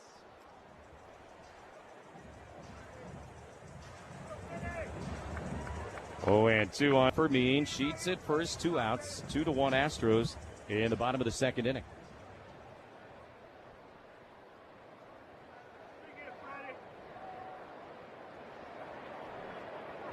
Pitch here, reach for, served on a line into center and knuckles down into base hit. Freddie Fermin is hitting 6 straight, and the Padres now have 2 on and 2 out, as Fermin will turn the order over for Fernando Tatis Jr. We talked a little bit about it yesterday, the battery for the Padres, whether it be Fermin or Campusano, very productive here offensively as of late. Fermin taking the sweeper off the plate with 2 strikes and a little soft lob in the center field. Keeps the inning alive for Jr., Fernando Tatis Jr. I like that. 007. Diaz goes out to chat with Javier, maybe give him a little bit of a breather. And while they chat, we'll pause 10 seconds for station identification on the Padres Radio Network.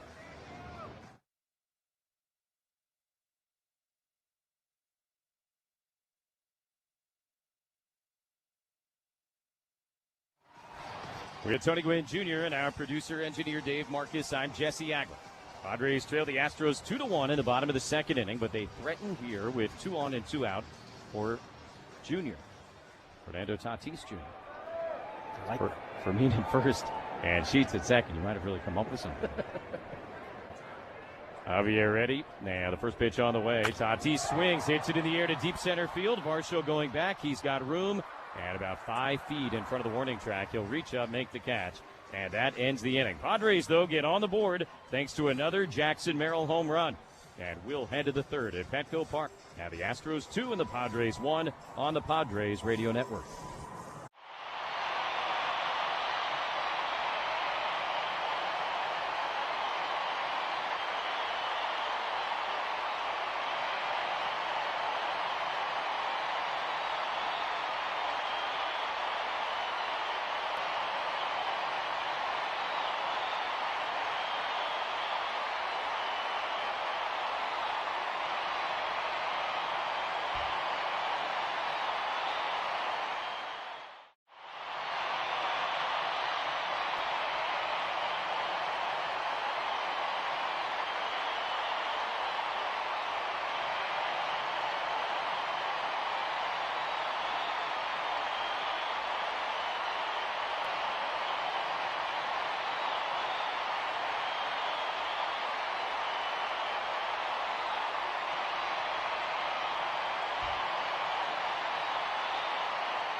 Every game this season, Jesse and I will be answering questions from our listeners. If you have a question for us, go to 973thefansd.com/question to send one in, and we may answer it on the air. Again, that's 973thefansd.com/questions. Lamont Wade Jr., the former Giant, will lead things off for the Astros here. Top of the third inning, top of the order after that. Jeremy Pena and Yordan Alvarez. Randy Vasquez back to work. Gave up a 2-run homer last inning to Varsho. Astro lead 2-1 after Jackson Merrill answered with a leadoff shot of his own. And a first pitch fastball for a strike. 0-1. Wade starting out in left field tonight for the Stros. 0-1 pitch, a little bit in. He kind of leans back out of the way. And that'll even the count at a ball and a strike. Wade grounded out as a pinch hitter to end the game last night. And to this point, that was his only action of this series. 1-1 pitch, left-hand hitter takes and right down the middle, bottom of the zone. He's going to challenge the strike call by Jacob Metz. So our first ABS review of the evening. And we will test Lamont Wade Jr.'s eye. And this pitch is not only a strike, but very much a strike. Through by the crossfire. I guarantee you he looked back, saw where Fermin had set up and where he was reaching for, and thought to himself, oh, that ball's in. Instead, it catches the inside corner. Moves the count to 1-2. So the Astros down a challenge as he takes high 2-2 in each of the first two games of this series. The Astros were out of ABS challenges in the fourth inning. That's probably suboptimal if you crunch the numbers. Is a 2-2. Wade swings, fouls it straight back. The battle continues. Wade has spent the bulk of this year AAA for the White Sox. This is his 27th game as an Astro. Signed on with Houston beginning of June.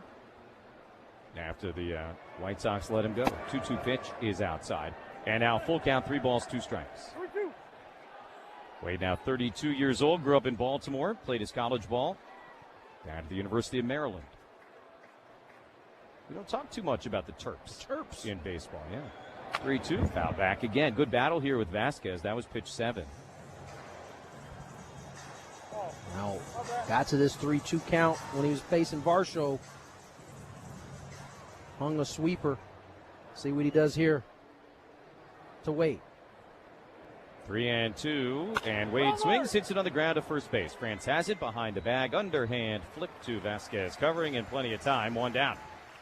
Top of the third brought to you by American Vision Windows. Choose any 2 offers this August, like free installation, free upgrades, or no interest for 18 months.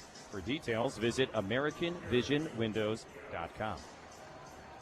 1 out, nobody on as the Astro batting order turns over for the first time. Jeremy Pena will stand in 0 for 1. He pops to right to lead things off. 2-1 Astros. 2-run shot Varsho, solo shot Merrill. That's your scoring summary so far.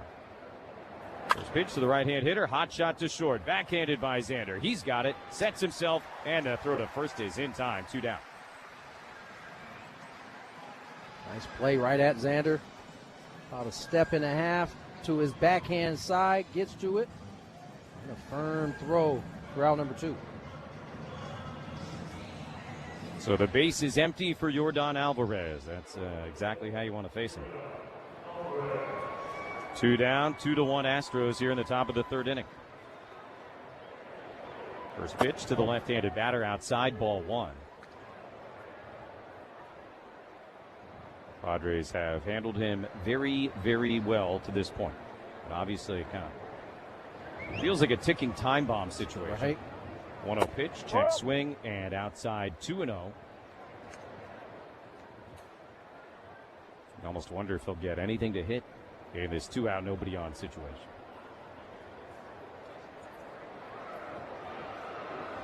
2-0.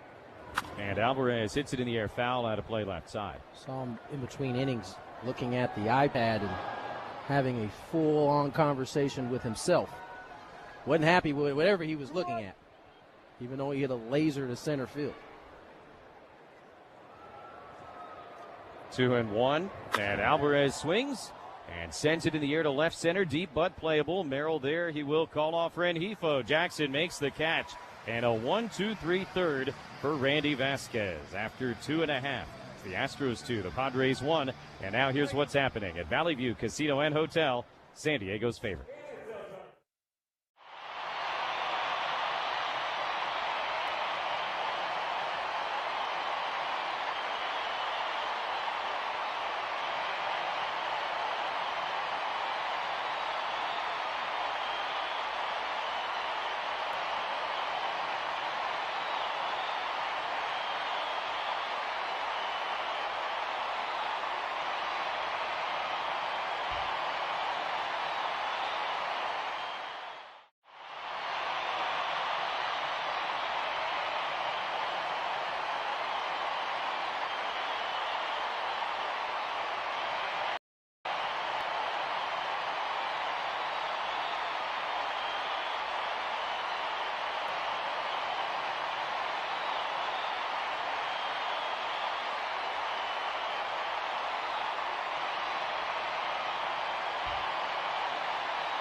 Gear up with the Superhero Pocket Tee, presented by San Diego Community Power, featuring a cool comic book design with Jackson Merrill and Fernando Tatis Jr.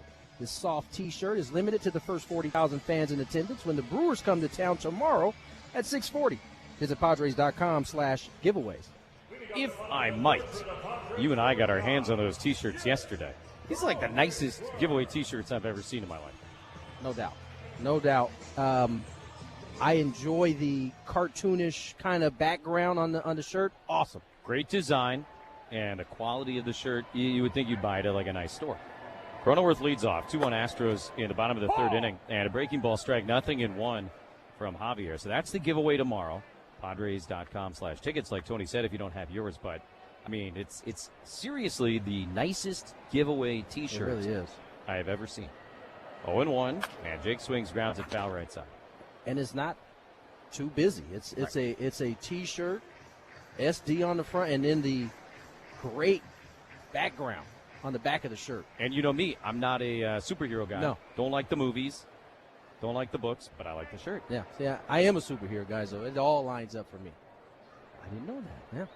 Yeah. You see the Marvel movie? Oh, I love the Marvel movies. Really? Yeah. Spider-Man. Love it. New one I haven't seen, but I heard it is terrific.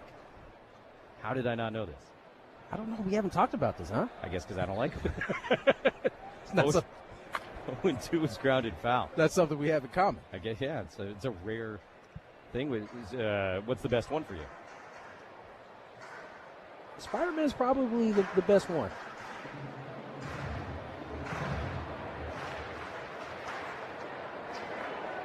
Going to Cronenworth.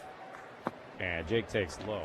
My entertainment tastes are severely dry and limited, so I know it's on me. 2-1 Astros in the third. Cronenworth, Machado, and France. Here comes the lumber, brought to you by Dixie Line Lumber and Home Centers. Fix it, build it, enjoy it. Ball and 2 strikes. And Cronenworth takes high outside, 2-2. Love the X-Men movies. Big fan of those. Grew up on that cartoon. So that's different. Yes, a little bit. To me, that's all the same. Different storylines for sure. What about Star Trek and all that? Star Wars? I don't get down too far. Okay. Strike 3, top of the zone. Cronenworth goes down looking. First K of the day for Javier. And 1 out in the bottom of the third with Manny coming up. So that's where you draw the line. That's where Is it because it takes place in space? Yeah, I'm not like really into the space thing. Okay. The point being the shirt is really great. Exactly. And you get it tomorrow, Padres.com/tickets. We better see you here. Machado single to right his first time, and Manny will take a fastball on the inside corner for a strike. He's going to challenge this pitch. This is going to be one of the Manny Machado specials right here. Which is not good. And it is just barely a strike. Manny, he's going to swear it off again, isn't he? He might as well. He gets more tiny pieces of the baseball touching the zone than any hitter I've seen this year. Both teams now with 1 ABS challenge left.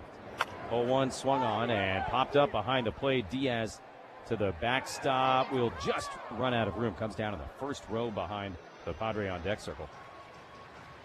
Here's my hope for Manny Machado, is that the Padres make a very deep playoff run this year, and that in some huge postseason at bat, he wins a giant ABS challenge. That'll make him feel a whole lot better about the regular season. Exactly. Sure. Wipe it all away. 0-2 from Javier, and Machado swings and misses at a sweeper, strike 3. So back-to-back Ks to begin this third inning, the first 2 strikeouts of the night. Base is empty for Ty France. 2-1 Astros. The bigger sweeper from Javier there gets Manny to chase. Round number 2. France 0 for 1. He popped out to Trammell in right field in the first inning. Javier's pitch is hit hard on the line over the head of the third baseman. Paredes down the left field line. Wade over towards the line to get it. Fires it in, and France will be held to a 2-out single. Fastball down and away, and kind of gets out there. off the end and hits a line drive in the left field. 2-out knock, and that'll bring up Jackson Merrill. Jackson drove in the Padre run with a lead homer last inning. Into bat here with a man aboard, 2 outs. 2-1 Astros. Padres now out hitting Houston 4-2. Javier delivers, and Merrill will take a first pitch cutter for a strike right around the outside corner. 0-1. Backdoor cutter right at the top of the zone. Jackson crowding the plate in that left-handed box. Now the 0-1 pitch. And Merrill takes low. Laid off a changeup from Javier. 1 ball and 1 strike.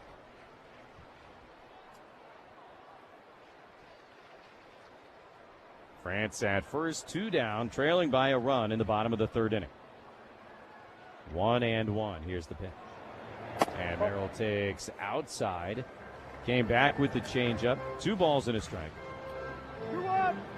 Jackson not even flinching at those 2 pretty good changeups. Seeing it well.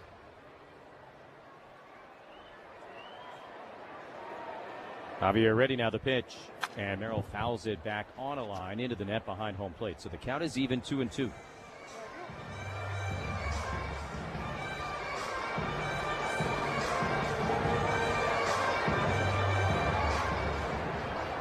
Tried to finish Jackson with the fastball above the zone last time. See what he does here, 2-2. He delivers, and Merrill swings, sends it in the air to center field. Playable this time for Varsho. Kind of circle underneath it and make the catch to end the inning. No runs, a 2-out single by France. He's left at first base, and after 3, it's the Astros 2 and the Padres 1 on the Padres Radio Network.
Top of the 4th brought to you by Genesis Home Improvements, San Diego's trusted painting, roofing, and window company.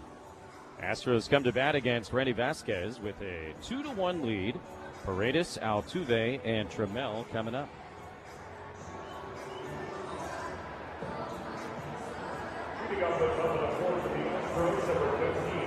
Paredes 0 for 1, grounded to third base his first time up. Padres did not get any help in terms of the wild card standings today. Although it does feel a little bit early to kind of be day by day tracking it. Nonetheless, came into the day a game out of playoff position. First pitch to Paredes down the middle and a called strike. Padres a game behind both Arizona and Philadelphia, and they both won today. Phillies needed 12 innings, but they beat Toronto 7-6. Diamondbacks beat the Dodgers again. They win that series 4-2. LA did manage to win yesterday, even after blowing the save. Paul Lowe going to be challenged by Fermin. For the moment, it's 1-1. Freddie trying to get it to 0-2 and risking the Padres' potentially final last ABS review in doing so, and it is a strike. So it is 0-2, and the Padres still do have the ABS. But, yeah, with both the Diamondbacks and the Phillies winning today, the Padres right now a game and a half out of playoff position. If they win right here against the Astros, it'll go back to a game. 0-2. And Paredes takes low. 1 ball, 2 strikes. Back to National League Baseball tomorrow, and the Central leading Brewers come to town. They had a walk-off win today.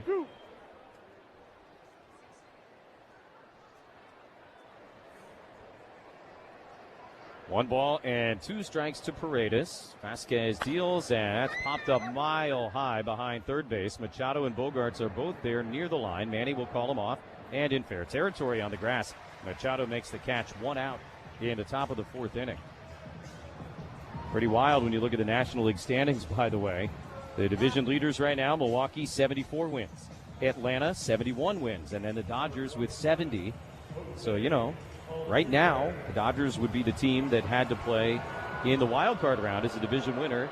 And easy to forget, but that was the case last year. Remember, they had to play in the wild card against Cincinnati. Here's Altuve, 1 out, nobody on. He takes a little low ball 1. And quickly disposed of the Reds in that route, but that's what makes the wild card very interesting. You don't know how it's going to all shake out. Last year was the first year the home field advantage teams really took the cake. Pitch a strike, 1-1. Previous years, the wild card teams were making all the noise. I'll tell you what, if I'm the Dodgers and I got to play a wild card series against the Diamondbacks or the Padres, I don't feel particularly great about it.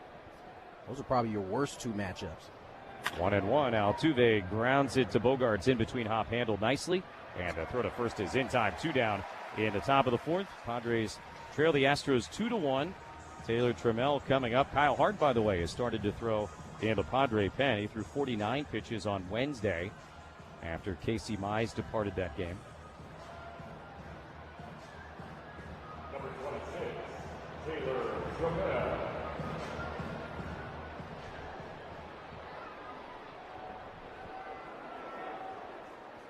Left-handed batter swings to the first pitch. He grounds it right to Cronenworth at second base. Jake gets rid of it quickly, and a 1-2-3. Top of the 4th inning turned in by Randy Vasquez after 3.5. Still the Astros 2 and the Padres 1 on the Padres Radio Network.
Before summer ends, catch the Padres at America's #1 ballpark. Join us for exciting matchups and promotions, family-friendly fun, and must-have giveaways. Explore the full schedule and get your tickets at the official source. That's Padres.com/tickets. Pods will come to bat here in the bottom of the 4th inning, trailing the Astros 2-1. Rubber game of this series. Rengifo, Sheets, and Bogarts 6, 7, and 8 coming up against Christian Javier. Rengifo grounded out his first time, but still 5 for 12 in his career against the Astro right-hander. Rengifo, of course, a longtime Angel. He's seen these guys more than most of the other Pods in the old American League West. Switch hitter from the left side, waiting on Javier, who will take a long look into Yainer Diaz. And now out of the windup delivers. 53rd pitch of the night, and Rengifo swings at it and swats it in the air foul. At a play beyond the Astro dugout on the third base side, 0-1. Javier making only his 10th total appearance of the year because of the shoulder strain. He has started 5 times. In those games, his ERA is over 9. He has been used out of the bullpen 4 times. In those appearances, his ERA is 1. Rengifo smacks it deep this time, foul up the left field side. And behind 0-2, but obviously so far pretty good today. 3 innings and just the 1 run on the Merrill homer. These games, in maybe a little bit of a weird way, have had a playoff feel in that neither team has really been able to get the offense fully rolling. Padres have not scored against the Astro bullpen in 2 days. This one's lined over the head of Altuve and into right, a base hit. So Rengifo, a lead single here in the bottom of the 4th, as the Padres will try and put something together here against Christian Javier. And as Craig Stammen said after the game last night, in the first 2 games of the series, they've been able to kind of scratch and claw, but they've not had the big hit in order to kind of break a game wide open. That's what happens when you're facing 2 top-end bullpens. Both the Astros and Padres have elite arms in the back end, and so it's a little bit harder to have those big innings, especially once you get into the bullpen. First pitch to Sheets is a good breaking ball for a strike. And yeah, I think that's, to me at least, what's made it feel a little bit playoff-y. For sure. Just the style of game that you're probably going to see come October. And you just think back to last year, those wild card games at Wrigley. I mean, it was all pitching and defense. 0-1. Sheets takes way outside. 1 ball, 1 strike. Gavin seeing still a ton of off speed. That fastball well off the plate after a first pitch sweeper. Not seeing the hard ones in the zone. 1-1 with Rengifo at first, nobody out. Padres down by 1 in the 4th, and Sheets takes low. Took a little off that fastball there. Running it up around 94. That one's at 90. That's a purposeful taking a little bit off of trying to miss the barrel of Gavin Sheets.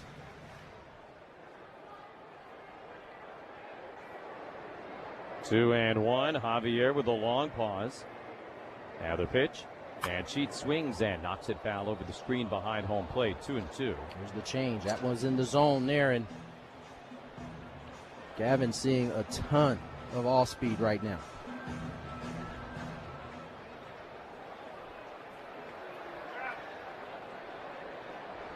Rengifo kind of leaning at first base. They throw over to check on him. Walker doesn't even put a tag down as he goes in head first. Rengifo 6 out of 9 stealing bags this year. Told you earlier, Javier not great at controlling the run game. See if the Padres would maybe want to get aggressive here. They've got, kind of a leadoff single for the first time. The only other time they've had the leadoff guy on base was the Merrill homer. So really the first time in this game they've had an opportunity to maybe kind of block by block build something of a rally. 2-2 to Sheets. Rengifo does run. Gavin swings, serves it out to shallow center field. Varsho going to make the catch. So Rengifo's got to scurry back to first base and 1 away. Kind of a soft line drive that made its way out to medium center. Change up just below the zone. Executes the pitch. And Gavin a little bit out in front as he flies out to center field.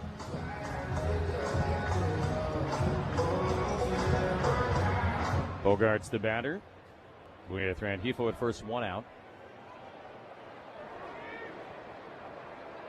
Not running, and Bogarts leans back, takes a cutter a little bit up and in. 1 ball, no strikes.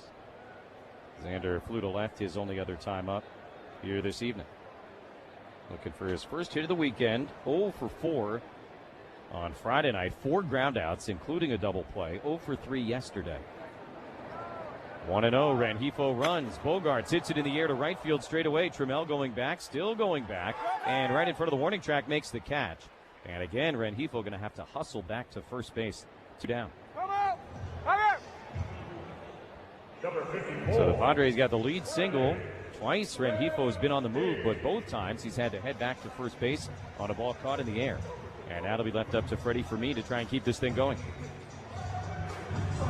What to get the heater in on their hands there, and they're now able to track it down in right field.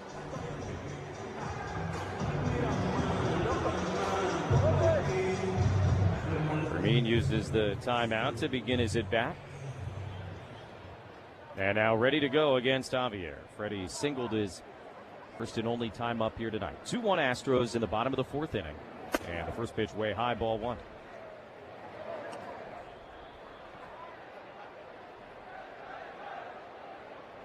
Padres out hitting the Astros 5-2, but of course it's a run-scoring competition, not a hit-collecting competition. And the Varsho 2-run homer, the big swing so far. 1-0 to Fermin. And Freddie swings and misses at a high fastball, 1-1. Christian Javier riding that heater, inner third, top of the zone, and Fermin can't catch up. And when he's been at his best, he's got one of those magic fastballs that you hear about sometimes. Guys just have a really hard time seeing it, even at 93, 94. 1-1, and Fermin fouls it straight back. Most fastballs lose. Gravity pulls it down.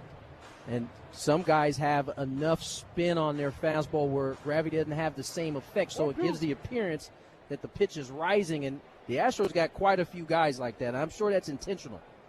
Yeah, they got a program over there. Nick Pivetta, guy for the Padres, who kind of operates that way. 1-2, hit hard on the ground left side. Pena into the hole, has it. Jump throw to first base is not in time. Bang, bang at first. The first baseman Walker kind of gave the 50-50 sign with his right hand to his dugout, not sure, and they're not going to challenge it. So an infield hit for Fermin, he's 2 for 2, and the inning will continue for Tatis with 2 on and 2 away. Fermin was able to keep the inning alive his last AB for Toddy. We'll see if it pays dividends this time around. Pena with a smart play. He knew he had no time to take another step. Immediately gets the jump throw off, but could not get enough on it. Fermin with the infield single. So Diaz goes out to chat with Javier. Padres now the tying run at second base, 2 outs.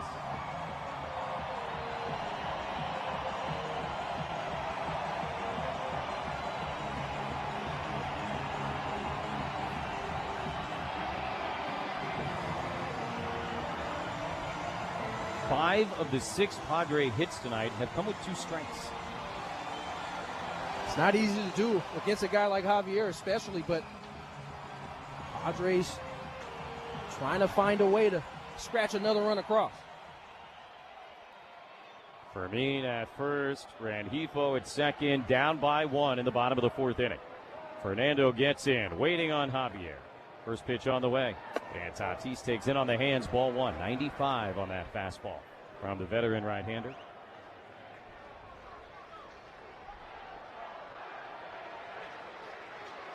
Padres have made him work a little bit here in this 4th inning. Now trying to cash something in. 1-0 the pitch. And Tatis again lifts up the hands, but this time the changeup clips the inside corner. And a called strike to even to count 1-1.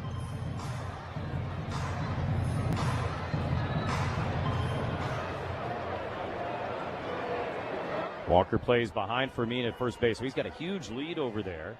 1-1 pitch, and Tatis takes low, 2 balls and a strike. And obviously, if Fernando can find a gap with that lead and with 2 outs, you got a shot to get both runs home. Center fielder Varsho kind of a tick over towards right center. So the left center gap very much available for Tatis, as is the left field line. 2 on and 2 out. Here's the 2-1 pitch. And Tatis hits it in the air. Deep to left field, way back. This one, gonna go! Second balcony Western Metal. A 3-run homer for Fernando. And the Padres have hopped on top here in the 4th. Number 11 just to the right of the Big Bully turf sign. RBIs 52, 53, and 54. Padres lead 4-2 on a ginormous shot for Fernando Tatis Jr. That's something to smile about. Brought to you by Smile Spirits. Premium vodka cocktails. Refreshing flavor. It's not a seltzer. No fake aftertaste. It's a real cocktail. Smile Spirits, a vacation in a can. Available at Ralph's, Total Wine, Chris Markets, and Baja Ricks. Well, the home run has showed up today. 4-2 Padres. Cronenworth swings at the first pitch. Hits it a mile high into short right. Altuve back, Trammell in, and Trammell will make the catch to end the inning, but the damage is done. Fernando Tatis Jr., a 3-run homer. And after 4, it's now the Padres 4 and the Astros 2 on the Padres Radio Network.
Top of the 5th inning, and Randy Vasquez going to pitch with a lead for the first time tonight. Padres ahead 4-2 on Fernando Tatis Jr.'s 3-run homer last inning. And for the first time in this series, the team that has scored first has given up the lead. Walker, Varsho, and Diaz coming up here for the Astros. As Fernando went out to right field after the end of the last inning, I mean, everybody in right kind of stood up, gave him a great ovation. And a real jolt of energy here at Petco. First pitch on the way, and Walker takes a fastball a little bit too far inside. 1-0. Randy has been on the ground a bunch here tonight, and that's usually Vasquez at his best.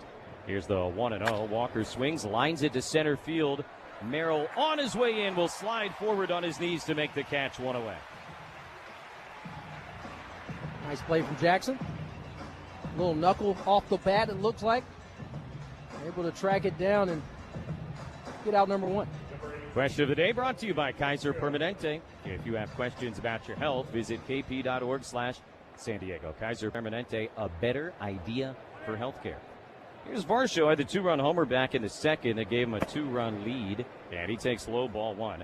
And Mike in Serra Mesa says, which baseball voices of the past did you listen to and decide I want to do that too? Question for both Jesse and Tony. I'll let you go first on this one. I love an announcer question. Pitch is a strike 1-1.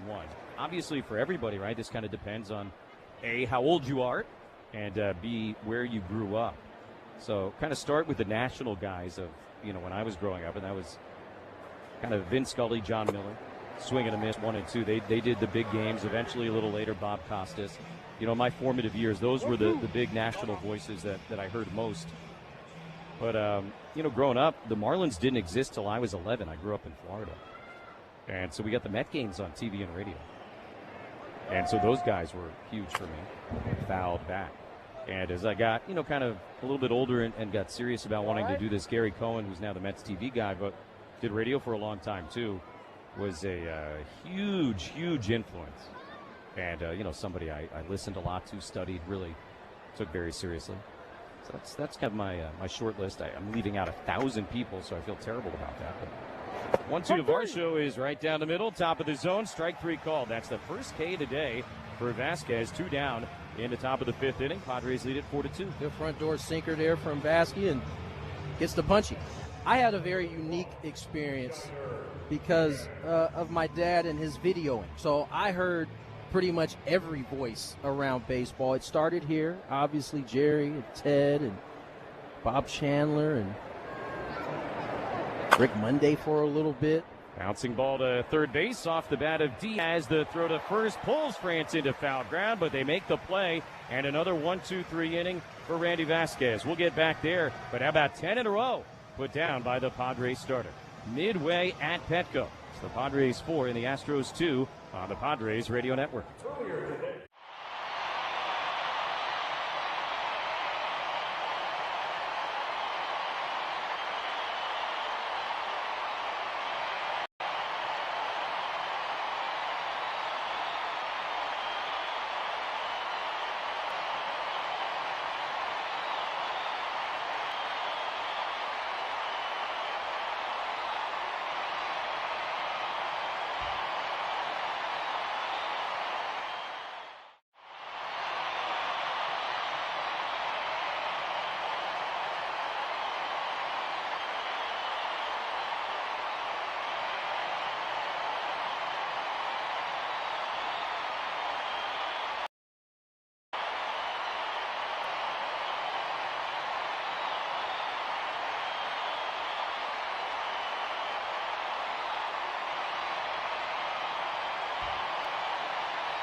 Sundays at Petco Park are perfect for families. Arrive early for Kids Fest in Gallagher Square, presented by Nuna, featuring inflatables, face painters, and more.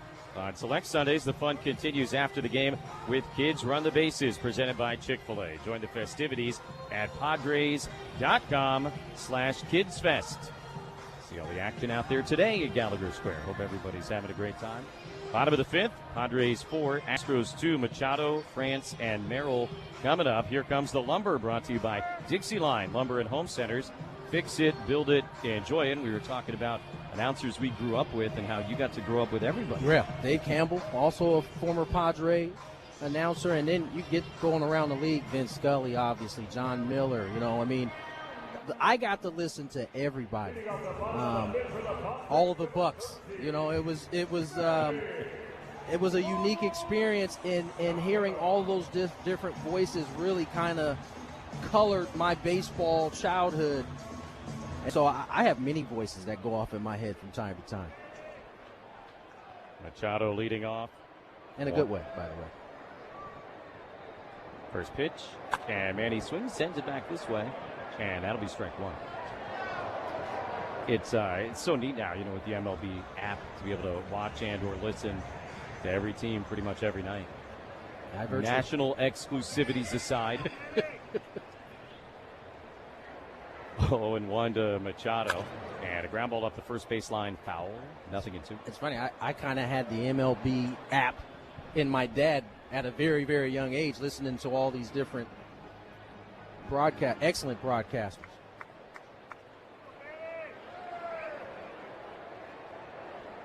Machado 1 at 2 with a single. Javier deals, and the 0-2 low outside, able to check his swing. Can't forget the carries as well. I mean, it really is a long list of guys that I got to listen to just from my dad videotaping in those opposing ballparks and only being able to hear those voices. Too cool. What a neat experience. 1-2 is outside again, and once again, Manny able to hold off and check his swing. 2 balls, 2 strikes. And you didn't know it at the time, but it was preparing you for life after baseball. I had no idea. that this is what it was preparing me for. But happy it did. 2-2 is on a line to center field, but Partially able to come in, make a sliding catch. Hard hit out number one in the bottom of the fifth inning. Padres ahead of the Astros 4-2. Thanks to Mike for the question of the day. And remember to send yours in. All you have to do, go to 973thefansd.com/question.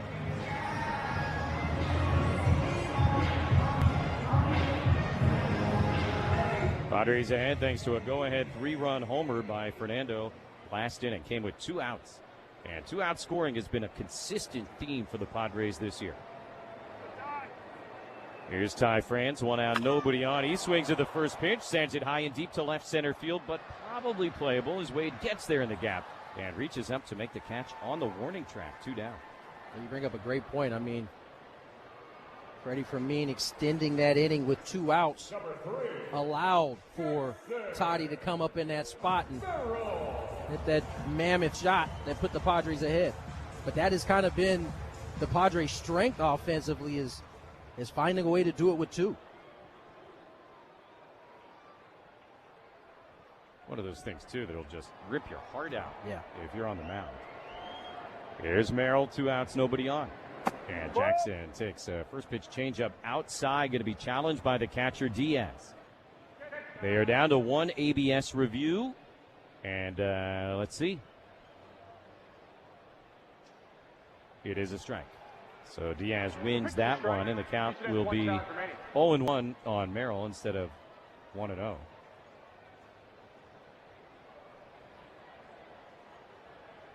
Jackson broke open the run column for the Pods with a lead homer in the second. All 4 Padre runs on long balls today. No balls, 1 strike, the pitch. And Merrill fouls it straight back, 0-2.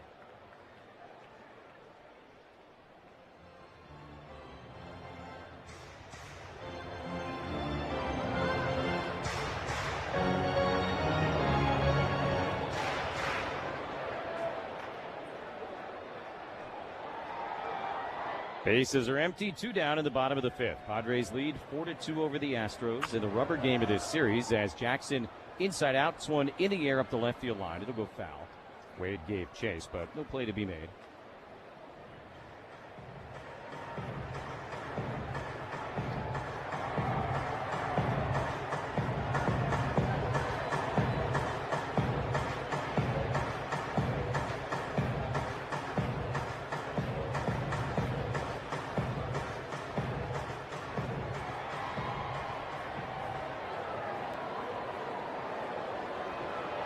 Merrill trying to battle Javier here, make life tough on him. Another 0-2 is in the dirt. And now 1 ball, 2 strikes. Padres this year have scored 42% of their runs with 2 outs. That's the 3rd highest percentage in baseball. The only teams to do it more, Kansas City and these Astros. Houston, 43% of their runs this year with 2 outs, including both that they have scored today. So I guess we should have been ready for it. Yeah. Here's a 1-2. And Jackson takes outside. 2 balls, 2 strikes. Jackson doing a great job not chasing through his first couple of at-bats.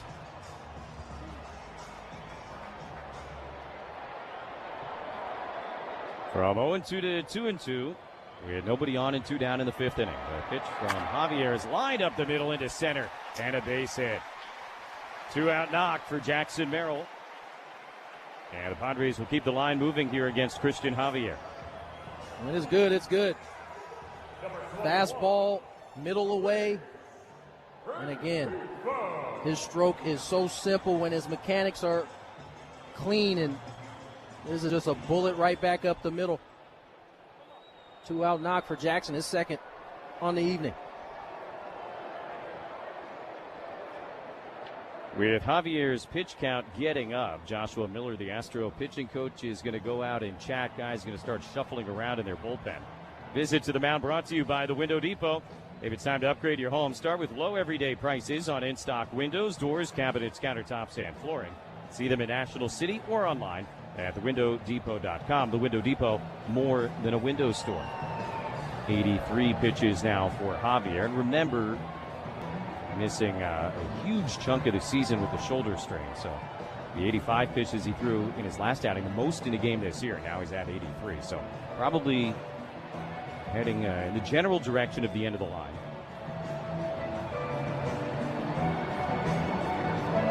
A.J. Bluebot is the guy that has just started throwing now in the Astro bullpen.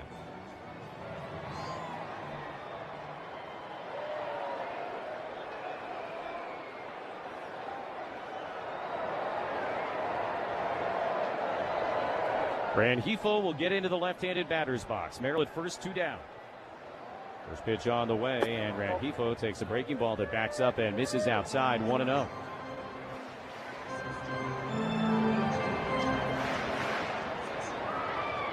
Remember, the Padres have not scored a run against the Astro bullpen yet this series, but they have now seen, I think, everybody out of that Astro bullpen.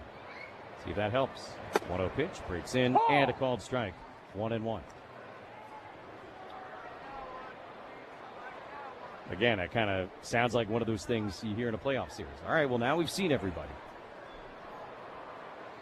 Merrill at first, 2 outs, 4-2 Padres in the bottom of the 5th. 1-1 from Javier. He'll throw to first, and Merrill back with a head first dive. Jackson certainly a threat to run. 22 bags on the season. You're a guy you certainly can run on. Jackson took one first time he got on base yesterday. 1-1. Javier with the long pause. There goes Merrill. The pitch swung on, sent in the air to center field. Straight away, deep but playable. Varsho squares it up in front of the warning track, and he'll make the catch to end the inning. No runs, a hit. Merrill's left on base, and after 5, it's the Padres 4 and the Astros 2 on the Padres Radio Network.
Top of the 6 is presented by Amvuttra Vutrisiran. Ask your doctor about Amvuttra and visit Amvuttra.com. AMVUTTRA.com to learn more today. Padres will make a pitching change after 5 innings. They've got a 4-2 lead over the Astros, and left-hander Kyle Hart is coming on in relief of Randy Vasquez, who has set down 10 in a row since giving up the home run to Varsho. Vasquez, 5 innings, 2 runs, 2 hits, no walks, 1 strikeout. And Vasquez finishes his day throwing only 62 pitches, 41 of which were strikes. Hart's got Wade, Pena, and Alvarez coming up. Lefty to lefty here, and Wade swings at the first pitch, grounds it right to Manny, who is well off the line at third. He's got it, and a throw to first in time. So 1 pitch and 1 out. Pitching change brought to you by Sid's Carpet Barn for over 70 years. Sid's Carpet Barn has stood alone as San Diego's flooring leader. From premium high-end choices to top-quality budget-friendly options, Sid's has you covered. Visit any Sid's or sidscarpet.com. And I can only imagine the idea here is to limit Vasquez's exposure in terms of third time through the order, which begins right now. It's kind of where we're at. Gets to the third time through, and Pitch to Pena is a strike. He could have let him start the inning, but why not give Kyle Hart a clean one in the 6th and kind of go from there. But a great job by Randy Vasquez. He gave up the 2 hits, one of them with his 2-run shot. He gave up nothing else after. Or before. Those 2 hits in that inning, that was it. 0-1, and Pena fouls it off for me. Well, it was not off the mask, which from a concussion standpoint is good, but everything else about it was bad. It's a positive development right there. There is no other good news to report. Nope. So he'll get a moment. Out-of-town scoreboard brought to you by KMG Psychiatry, who offers TMS, transcranial magnetic stimulation, to help veterans in active duty military lift the fog of depression. Honor Service Recovery. Visit KMGpsychiatry.com today. 0-2 on Pena. Firmina's caught his breath. And Hart's pitch is swung on and missed. Strike 3. There's the splitter. And 2 down in the top of the 6th inning. At Chase Field, Diamondbacks beat the Dodgers 4-2. They take 2 out of 3. So right now, Arizona and Philly, a game and a half ahead of the Padres for those last 2 wild card spots. And the Dodgers have now lost 8 out of 9. Yordan Alvarez to bat with 2 outs, nobody on. Padres lead it 4-2. At Fenway, A's beat the Red Sox again 4-3. So the Red Sox have lost 2 straight for the first time since the last day of June and the first day of July. That is preposterous. First pitch, and Yordan takes a little bit outside, ball 1. In Milwaukee, Jacob Mizorowski allowed 3 runs as his ERA went all the way up to 1.76. But the Brewers did get a walk-off RBI single in the 10th by Jake Bauers and beat the Twins 4-3. Auto pitch is at the top of the zone and a called strike 1-1 on the big left-handed hitter. Brewers, of course, probably as we speak, flying here to San Diego. Maybe Pat Murphy is listening to us right now. He very well could be. 1-1. Alvarez off the end of the bat. Pops it into shallow center. Long run, Rengifo. He's going to get there and make the catch. A 1-2-3, 6th inning for Kyle Hart as he picks up where Randy Vasquez left off. 13 in a row put down by Padre pitching. After 5.5, it's the Padres 4 and the Astros 2 on the Padres Radio Network.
Who's on deck for the Padres in the 6th is brought to you by TimberTech Decking and Railing. Everything wood should be. Visit TimberTech.com for the Padres. It'll be 7, 8, 9 Sheets, Bogarts, Fermin coming up here in the 6th. And they will not be facing the starter Christian Javier. His night is done after 5 innings.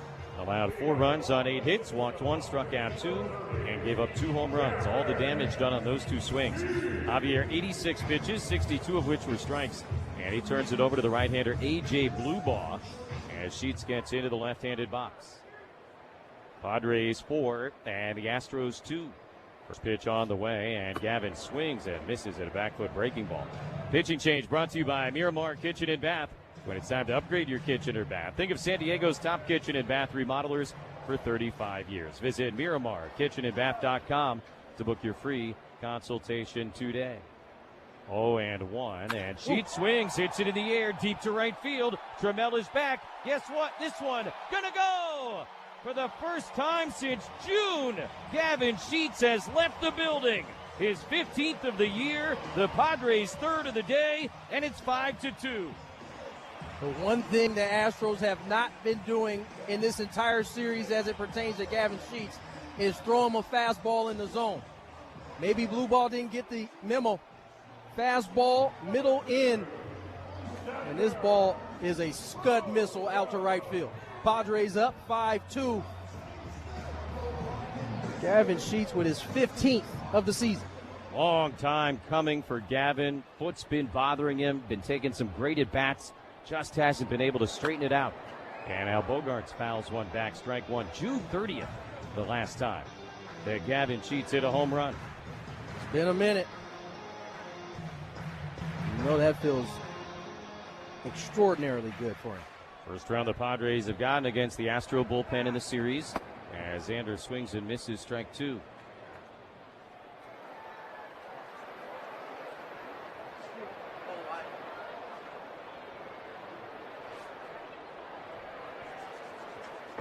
Base is empty and nobody out. The 0-2 pitch misses outside. 1 ball, 2 strikes. So the Pods now 5 runs, 9 hits. And really for the first time this weekend, kind of looking a little bit more offensive, if you will. The hits are coming along with the home runs. Yeah, full package. Here's a 1-2. And Bogarts hits it hard on one hop to Altuve, right side of the infield near second base. From the outfield grass, his throw to first is in time, 1 down. Everything Xander hits to the right of second base is usually hit really hard. Altuve had to kind of back up to the outfield grass to be able to make that play to retire Xander. Bottom of the 6 is brought to you by Eco Water SoCal. Not everything in life should be hard, especially your water. Keeping it soft since 1925. Visit EcoWaterSoCal.com or call 760-350-3338. For me now, will take and a fastball strike. 95 from Blue Balls, pitching for the second time this weekend. Got a couple of outs on Friday night, although he could not complete his inning. Walked Machado, gave up a hit to Campusano, struck out 2 guys in between that. 0-1 pitch in the dirt. 1-1. 5-2 Padres with 1 out and nobody on in the bottom of the 6th. Fermin 2 for 2 in this game, and his infield single in his last at bat, a critical moment in this game. 1-1, and that's in the air up the right field line, but foul.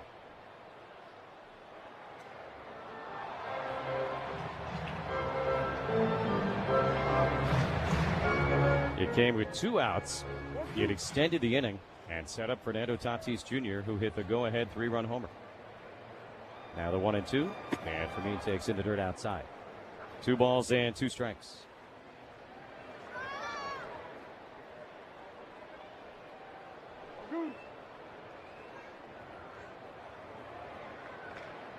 One out, nobody on in the bottom of the 6th. 2-2 to Fermin. Blue Ball delivers. And Freddie pops it up off the handle. That'll come down in the seats behind the Astro dugout. Back in the 17th row. And the count stays at 2 balls, 2 strikes. The ultimate goal of an MLB fan, seeing it all. The MLB Journey to 30 sweepstakes presented by T-Mobile is the ultimate bucket list. Enter now for your chance to win trips to all 30 ballparks. Yes, all 30.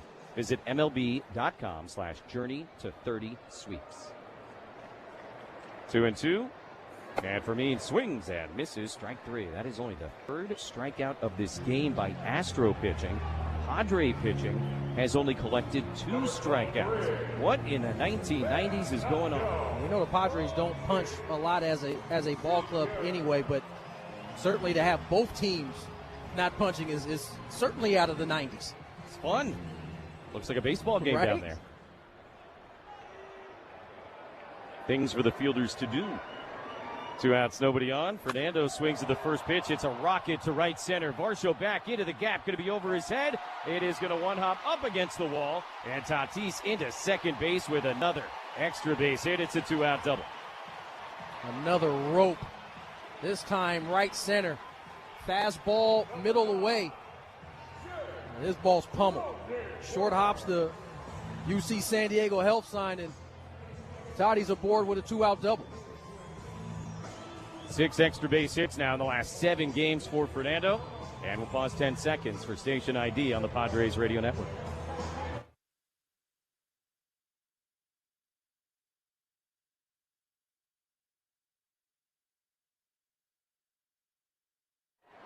Padres 5, Astros 2. Tatis at second, 2 outs for Cronenworth in the 6th inning. And Jake will take a first pitch changeup for a strike. 0-1. Padres with some loud contact against A.J. Bluebaugh here in the 6th.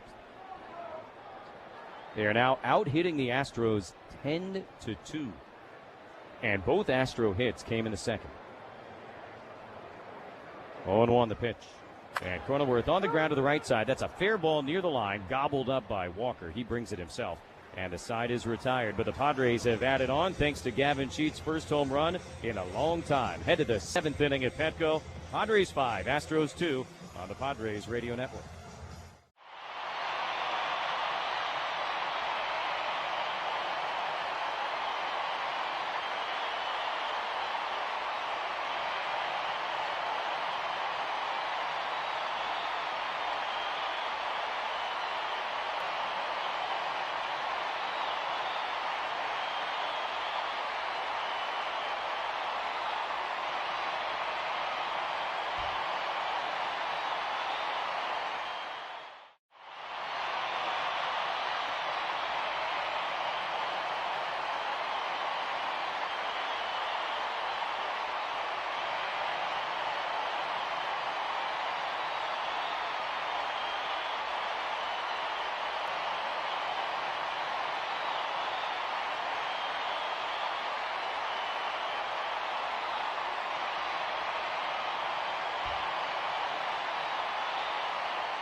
Top of the 7th is brought to you by Kaiser Permanente, a better idea for healthcare. Astros coming up against another new Padre pitcher. Right-hander Bradley Rodriguez takes over after Kyle Hart worked a very quick 1-2-3 6th inning on just 7 pitches. Randy Vasquez started through 5 great innings, and now to be Bradley in the 7th with the Padres up 5-2. Pitching change brought to you by Valvoline Instant Oil Change, your 15-minute drive-through oil change. Paredes, Altuve, and Trammell, 3, 4, and 5 here against Rodriguez, who has not yet worked in this series. And his first pitch is a little bit up, maybe outside. 1 ball and no strikes. Padre pitching is now set down 13 in a row. Vasquez 10 straight, and then Kyle Hart a 1-2-3 6th. Rodriguez is going to try and continue that run here. 1-0 pitch is on the ground, right to Bogarts at short. Xander's got it, pats it in the glove a couple of times, and the throw to first is perfect. 1 away in the top of this 7th. Astros have not put long at-bats together. They have now made 19 outs in this game. 13 of those at-bats have been 3 pitches or fewer. It's credit to Randy and Kyle, for that matter, that they were in the zone. They weren't giving a whole lot of opportunities for some of these deep at-bats. Now Altuve, who's twice grounded out, lifts it in the air this time to left field, pretty much right at Rengifo. Just in a couple of steps, another quick out, 2 down. Boy, the Astros, they might have dinner plans in San Francisco. I'm not sure. Certainly are hacking away. A couple of quick outs here for Bragley, and a chance to have another 1-2-3 inning as Taylor Trammell comes to the plate. 1 out of 2. He's got one of the 2 Houston hits, a 1-out single in the second. 2 batters later, Varsho homered. That's it.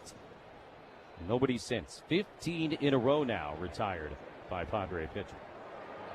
Rodriguez delivers, and Trammell taking all the way. Looks at a fastball strike. 5-2 Padres, 2 outs, nobody on in the top of the 7th. Trammell will use his timeout.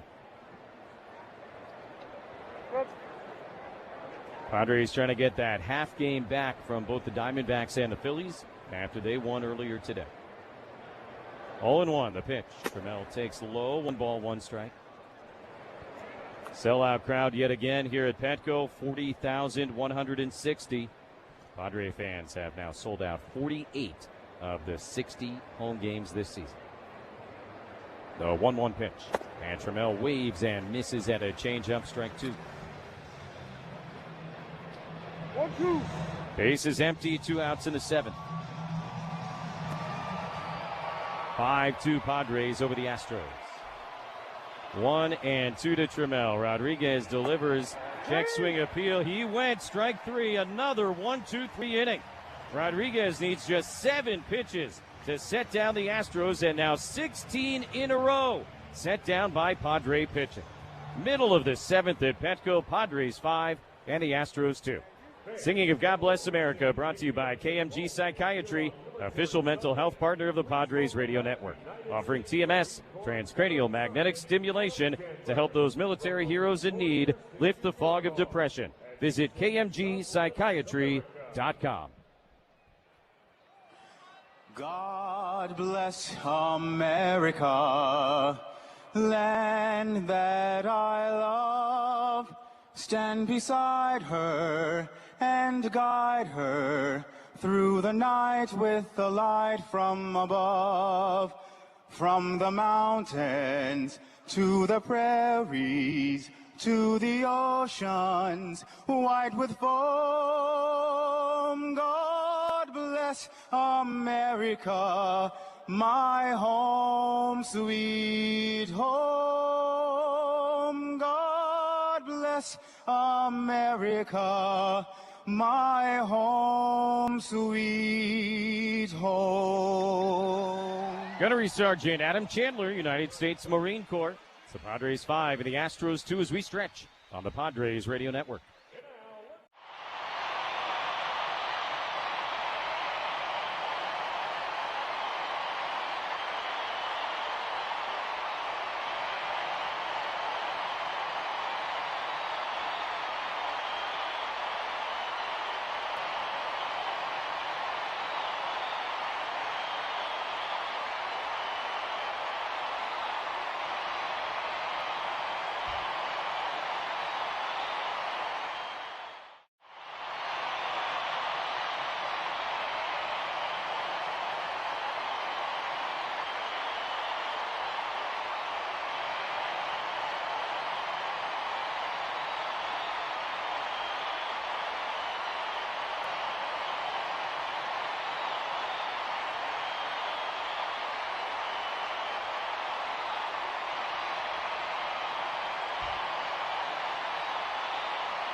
The 7th inning stretch was brought to you by American Vision Windows. Stretch your savings this August by choosing any 2 offers like free installation, free upgrades, or no interest for 18 months. Manny Machado will lead off, bottom of the 7th inning. France and Merrill to follow. A.J. Bluebaugh out for his second inning of relief for the Astros. Pods looking to pad their 5-2 lead in the rubber game of this series. Padres out hitting the Astros 10-2, and Houston has not had a base runner since the second inning. 16 in a row, retired now by Vasquez, Hart, and Bradley Rodriguez. First pitch on the way from Bluebaugh, who faced Manny out of the pen in Game 1 on Friday night, and he misses outside ball 1. That was the first guy that he faced, and he promptly walked Machado. Got away with it, though. See if Manny can make him pay here tonight. 1-0. The righty will kick and deal, and Machado waves and misses at a sweeper. 1-1. He's got some good swings on the evening. Line to center for a knock. His first AB at a bullet in his last at bat, right to the center fielder. 1-1. Bluebaugh deals, and Machado hits it in the air to deep center field. Varsho's going back and onto the warning track. He'll get there, reach up and make the catch, one away. Didn't miss by much. Those are good signs, though. I mean, all of his outs, dead central on a line. This one, I think he got off the end just a hair, but Manny swinging the bat well, as is Toddy, as is Jackson Merrill, the big three. Might be that simple, huh? Yep. Certainly seems that way for the Padres offensively. Here's Ty France. We'll take right down the middle for strike 1. Ty flew out to deep left field his last time. 1 out of 3 with a single in his second at bat. Padres up 5-2, 1 out, nobody on in the bottom of the 7th inning. The 0-1 pitch, and France takes outside. Ty has played a critical role kind of in the middle of everything else. 1-1. Bluebaugh deals, and France swings through a fastball, tipped it into Diaz mitt, and now 1-2. Padres, by the way, added a bat today. Signed Austin Hayes, former Oriole, who we saw briefly this year with the White Sox. Gage Workman option to AAA El Paso. 1-2 is outside. 2 balls, 2 strikes. Maybe kind of filling, not necessarily the Ramon Laureano role, but a guy who can play the outfield, who hits lefties well. Hammers lefties. It's a good bat to have. 2-2, and outside ball 3. Especially get some of the left-handed starters you're going to see down the stretch here. Guys got some sock. Padres will see Kyle Harrison, a lefty, Game 2 against the Brewers coming up on Tuesday night.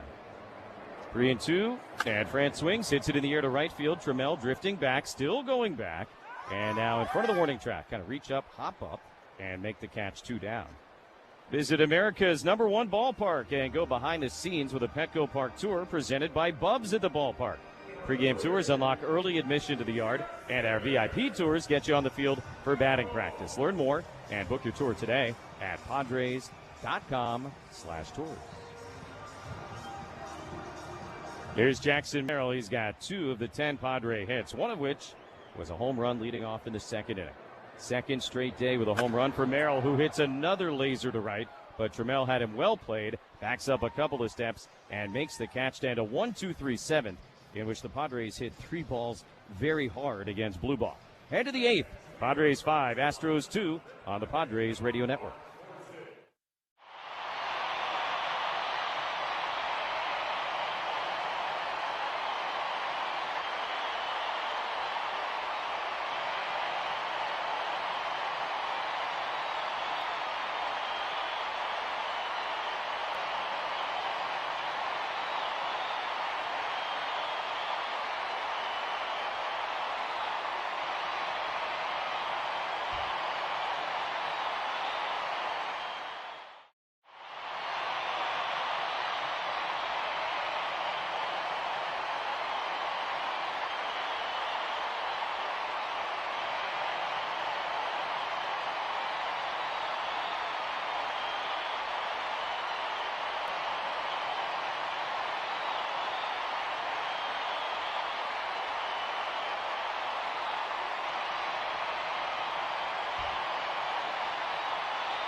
Hey, Padre fans, just like you, my pets are family. That's why Petco is where they go to keep all their bases covered with an all-star lineup of food, vet care, grooming, and more. Petco, official pet partner of the San Diego Padres. Astros will see Reagular Rodriguez again in the 8th, and why not? A 1-2-3-7 on 7 pitches. Morejon did throw 23 pitches yesterday and get 4 outs, so kind of a best-case scenario here. And presumably Mason Miller in the 9th if the score stays where it's at. Padres ahead 5-2. Mason threw yesterday, got his 29th save of the year. First time he's gotten that high in terms of number of saves in a season. Pretty wild considering there's more than a month to go. First pitch is a fastball strike to Christian Walker, 0-1.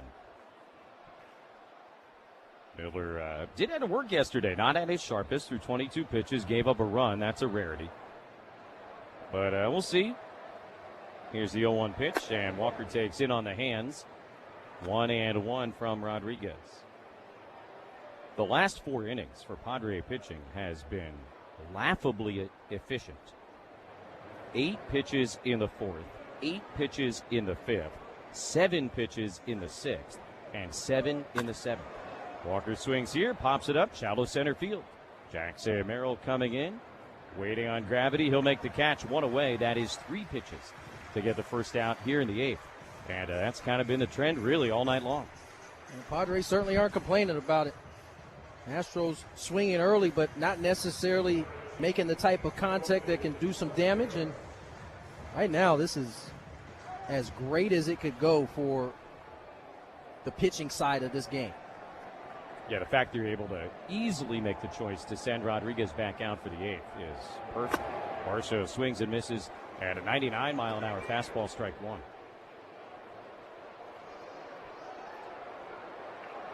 One of the critical developments of this season has been the ascension of Reagular Rodriguez in this bullpen. A 1 pitch is a little bit outside. That's going to be challenged by Fermin. So Freddie risking the last ABS review here in the 8th. Going to be close, as it generally is. And it's a strike. So Fermin wins one here against Varsho. And instead of 1-1, it's now 0-2.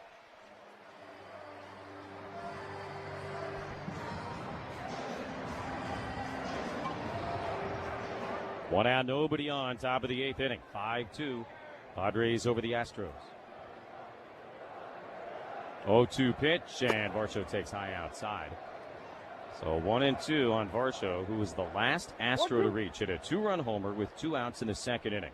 Since then, 17 in a row. Retired by Vasquez, Hart, and Reagular Rodriguez. Here's the 1-2. Varsho swings, hits it in the air to center. Straight away and deep. Merrill going back. He's got room right in front of the warning track. He'll circle around and make the catch. And 2 outs here in the 8th inning. 6 pitches to get 2 outs. 7. Sorry. Still good. It's really good.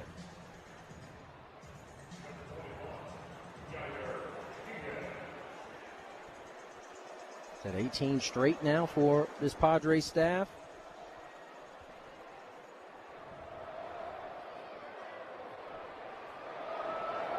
Yainer Diaz 0 for 2 with a couple of groundouts. First pitch to the Astro catcher inside, ball 1. Nearly clipped on the elbow by that pitch, but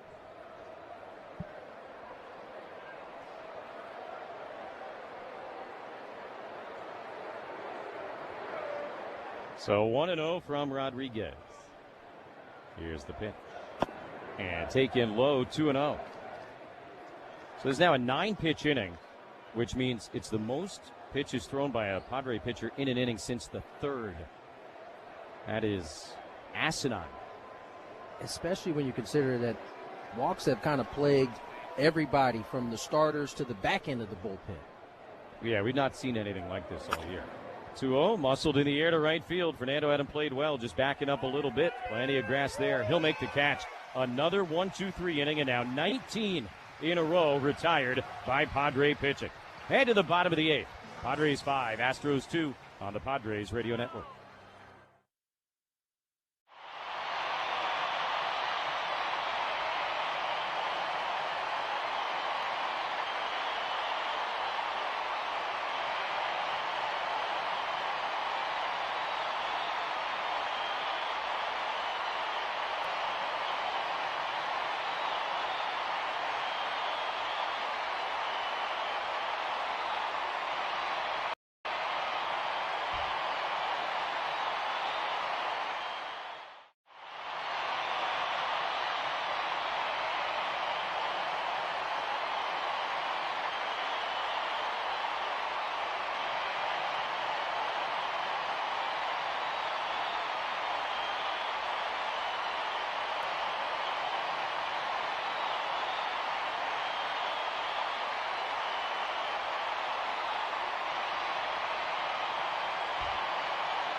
Reminder to stay tuned for the AUG Casino Resort postgame show with Sam. Hey, player, the rooftop pool's open. Day passes are available, and the spa is calling your name. AUG Casino Resort, the player's place.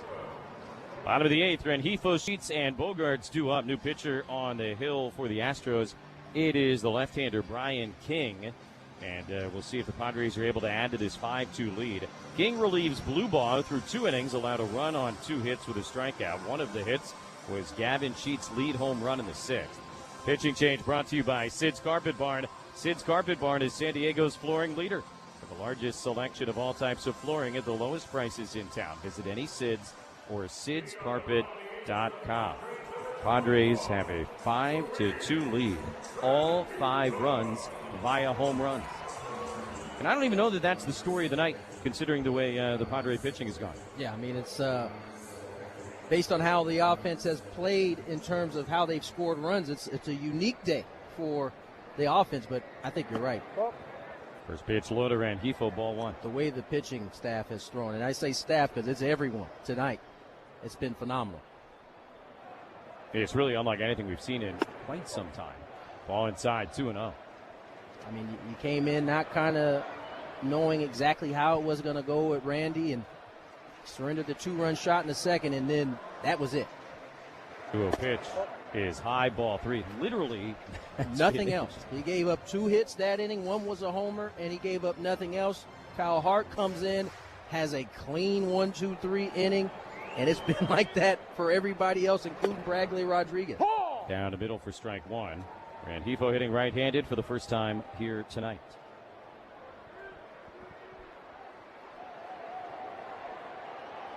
King will deal, and a 3-1 pitch fouled away right side. That fills the count, 3-2. Mason Miller is up and throwing. And if the Padres do not add to this lead, they will have the opportunity to see Mason Miller try and collect save 30.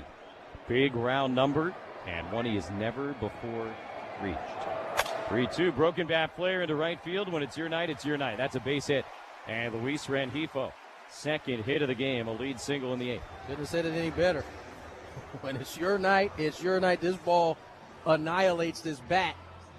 Doesn't matter. Little grenade dropped in the right field, and Padres get the leadoff man on.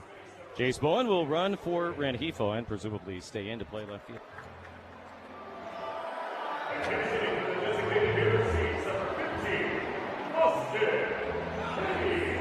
Also, Austin Hayes is going to pinch hit for Gavin Sheets.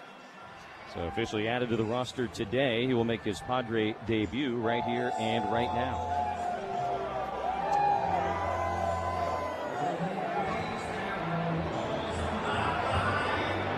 He signed his free agent deal today after being designated for assignment and released by the White Sox. He actually has not played a major league game since May 1st, right here. 1 for 4 with an RBI, a single, and a run scored against the Padres. Swings at the first pitch, fouls it back, strike 1. So he and Robbie Ray, same kind of thing. Their most recent major league appearance prior to coming to the Padres was against the Padres. Albeit it is a little bit longer ago, yes. But nonetheless. Yeah, Robbie Ray had to wait a week. This guy had to wait 3 months. And with the no BGs, that's how I recognize Austin Hayes every time he gets into the box. Well, 1 pitch is outside. It's a good story, too. It's a nice story for Austin Hayes with the no batting gloves. When he was younger, he said they were always coming apart, always needed to be replaced. And he just didn't want his mom to keep having to buy new ones, so he just learned to not use them. Sounds like Trent Grisham. Yeah.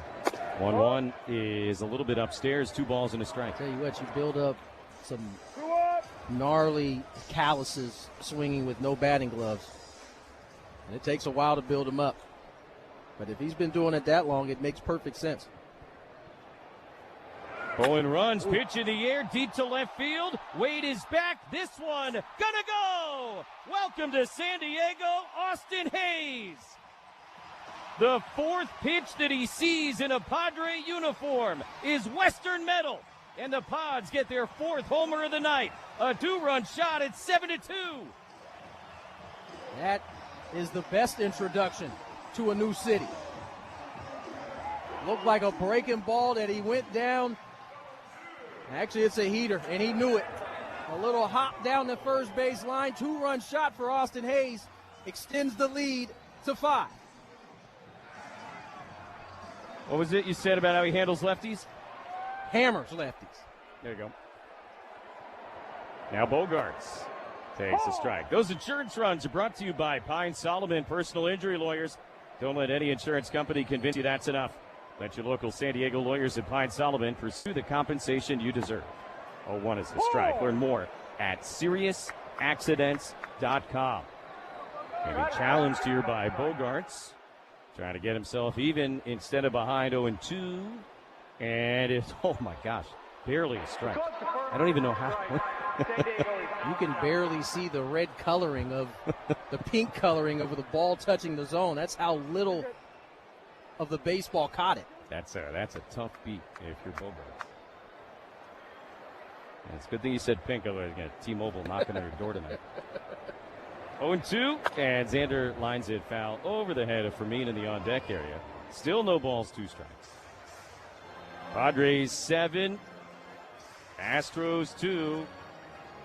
Nobody out in the bottom of the 8th inning, and I guess the Mason Miller 30th save going to have to wait at least one more night. Wait, yeah.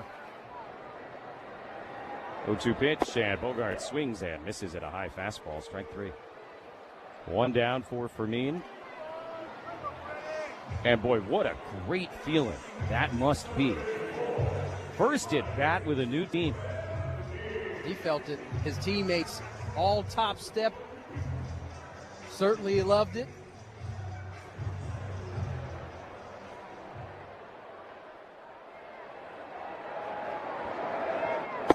Fermin swings and misses, strike 1. For the Padres, 5th time this year, they have hit 4 or more homers in a game. 0-1. Fermin in the air up the right field line. That's foul. Merrill started it with a lead shot in the 2nd. Then Fernando, the go-ahead 3-run blast in the 4th. Sheets, a lead homer in the 6th. And then Austin Hayes, a 2-run pinch hit home run here in the 8th inning. It might be Freddie Fermin's hit that was the biggest of all those that led to Toddy's 3-run shot. I don't think there's any doubt. That was like the key at bat of this game. Pitch high, 1-2. 1-2. It was an infield single on a ball in the hole to shortstop, but kind of unlocked the whole thing. Swing and a miss, strike 3. Nasty there from King. And back-to-back Ks, 2 down as the order turns over in the bottom of the 8th inning.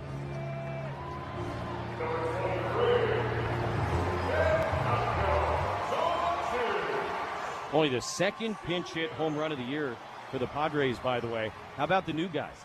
Rengifo and Hayes have the 2 pinch hit home runs. Tatis takes down and in, ball 1. Talk about pushing the right buttons. Rengifo in Miami just a couple of weeks ago. 1-0 pitch is on the outside corner, 1-1. In the 9th inning for the Astros, it'll be Wade, Pena, and Alvarez, 9-1-2. 1-1. Tatis takes low, 2 balls and a strike. 2-1.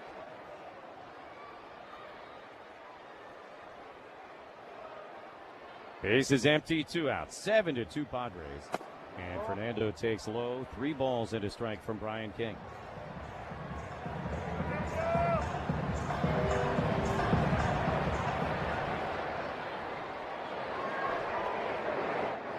Pitch here is a strike. That fills the count, 3-2. And I tell you what, I think they're going to send Bradley Rodriguez back out there for a 3rd inning. Miller has sat down, and the pitch count obviously is so low. Strike 3. And strike 3 called on a very borderline pitch to Fernando, but they're out of ABS challenges. 2 or maybe 3 if he calls that at bat. And 3 straight strikeouts after the home run to end the 8th. But Padres have added on thanks to the Hayes pinch hit home run. And we go to the 9th inning at Petco. Padres 7, Astros 2 on the Padres Radio Network.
Top of the ninth inning, and Jeremiah Estrada on to try and close this thing out after Bradley Rodriguez threw 2 perfect innings on just 17 pitches with a strikeout. Pitching change brought to you by Miramar Kitchen and Bath.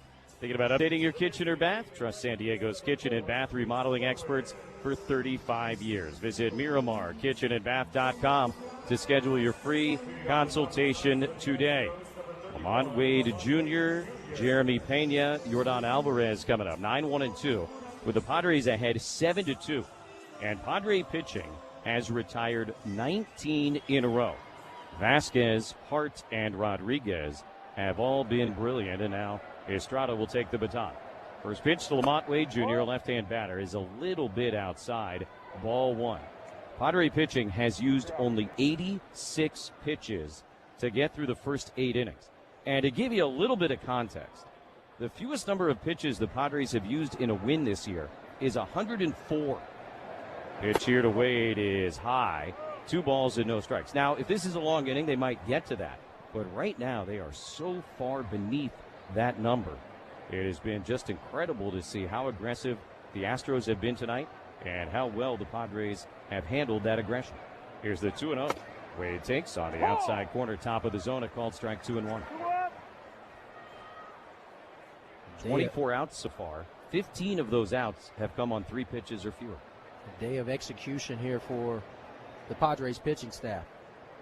2-1. And Wade swings. It's a ground ball to second. Cronenworth waits for a friendly hop. He's got it. And a throw to first in time. 1 down in the top of the 9th inning. Not having that kind of success with balls in the middle of the plate. Everything has been really where Fermin has asked for it for the most part. And it's just been a brilliant job by this staff throwing to the target. 20 in a row now retired by Padre pitching. Top of the order, Pena 0 for 3 with a strikeout his last time up. Swings at the first pitch, grounds it foul at third, 0-1. This is the longest run of consecutive outs the Padres have had this season at any point. Varsho homered with 2 outs in the second inning, nothing since. Here's the 0-1. Pena swings and misses, strike 2. Good splitter there from Jeremiah. Gets the swing over the top. Count moves to 0-2. Jeremiah coming in, picking up right where the 3 previous guys have left off. Base is empty, 1 away. 0-2 to Pena. Estrada will deliver. And a swing and a miss. Blue gas past him at 96. And the Astros are down to their final out. Good old chocolate mousse. Fastball up near the eyes. It looks like you can get to it because it's close to your eyes. But that 96-mile-per-hour heater by Pena for out number 2. 21 in a row retired by Vasquez, Hart, Rodriguez, and Estrada. And now the best hitter in baseball, maybe, Yordan Alvarez stands in. 7-2 Padres, 2 outs in the 9th. First pitch to the left-hand hitter, high and outside, ball 1. Kind of fitting. Yeah, I guess if you're going to finish it, you got to finish against the best. 1-0. Estrada will deal. And Alvarez takes. Splitter for a strike, 1-1. It's like the end of a level in a video game. You got to get to the big guy.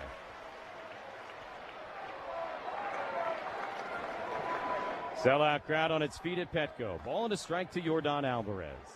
Estrada deals. Alvarez fouls it back out of play. It's 1-2. Padres 7 runs on a dozen hits, 4 of which have been home runs. The Astros 2 runs on 2 hits. A ball and 2 strikes. Estrada ready. Here's the pitch on the way. Alvarez swings, pops it up, foul ground, third base, and that'll come down in the seats just beyond the Astro dugout. A little foul off that split. It was below the zone, but talked about it a little bit over the course of the series. Yordan has tremendous plate coverage in, out, up, and down. 1-2, Estrada deals. Alvarez swings and misses, strike 3. And Jeremiah Estrada, a 1-2-3 ninth inning, as Padre pitching sets down the last 22 Astros to come to bat, and the Padres take this rubber game by a final of 7-2. Probably the most straightforward victory for the Padres this season. Great pitching, great hitting. They win a series to start off what's going to be a tough homestand. A dominant performance on both sides here tonight. Incredible pitching and 4 home runs as they beat Houston 7-2. Take a break, come back, give you some final thoughts and the totals on the Padres Radio Network.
Rubber game here today, and the Padres an absolutely dominant 360-degree 7-2 win over the Houston Astros here tonight. Randy Vasquez, Kyle Hart, Bradley Rodriguez, and Jeremiah Estrada combined to set down the last 22 guys to come to bat. The Astros scored 2 runs on 2 hits. Both hits came in the second inning. Outside of that, not a single guy reached base for Houston today, and they did it on a total of 98 pitches. Aside from that, Padre offense went out, hit 4 home runs, including a 3-run shot by Fernando Tatis Jr. and a 2-run pinch hit shot by Austin Hayes in his first at-bat as a Padre. Everything you wanted to see from this Padre team, you got to see all in one game. The irony that the Padres go out, make a deal for a couple pitchers, and the guy who led the way has always been on their staff the entire season. Randy Vasquez was phenomenal today. He gave up the 2-run homer in the second. That would be all she wrote for the Astros, quite literally. Everybody from there on, zeros after. And really, without using some of your main back-end arms today, they get the job done regardless. Yeah, how about that? Morelhona and Miller both end up getting the night off. Didn't necessarily look like it was going to be that way. That's the importance of the Hayes homer that came in the bottom of the 8th inning. Just an all-around dominant victory for the Padres here tonight. So they take 2 out of 3 from a first-place team in the American League, and now they get ready to welcome in a first-place team in the National League, the Milwaukee Brewers. Yeah, don't blink. Here come the Brewers playing good baseball. Padres will miss Miz, which is a feather in their cap, but they still got to go out and play very good baseball against a very good team. Should be a lot of fun. All right, that is the story here tonight. Padres win this series and stay a game back of Philadelphia and Arizona for those last 2 playoff spots in the National League. Game 1 against the Crew tomorrow at 6:40. Casey Mize will make his Petco debut as a Padre against right-hander Logan Henderson. The totals tonight: Padres 7 runs, a dozen hits, no errors, they left 6. Astros 2 runs, 2 hits, no errors, nobody left. Randy Vasquez the win, 8-6. Christian Javier the loss, 1-3. Time of the ball game, 2 hours and 17 minutes in front of a sellout crowd of 40,160. Padre fans have now sold out 48 of the 60 home games here in 2026. Padre Baseball has been a presentation of Odyssey and the Padres Radio Network. And producer-engineer Dave Marcus, studio coordinator Kyle Ovenshire. For Tony Gwynn Jr., I'm Jesse Agler, reminding you to join us tomorrow at 6:40 for Game 1 against the Brewers. Stay tuned. The Hamul Casino Resort postgame show with Sam is coming up next on the Padres Radio Network. Thank you for listening to Padres Baseball on the Padres Radio Network. Our broadcast has been brought to you by Bill Howe Plumbing, Heating and Air, Restoration and Flood, Eco Water SoCal, Palomar Health Medical Group, San Diego Jeep Dealers, The Window Depot, Valley View Casino and Hotel, Pine Solomon Personal Injury Lawyers, Baja Rick's Cantina.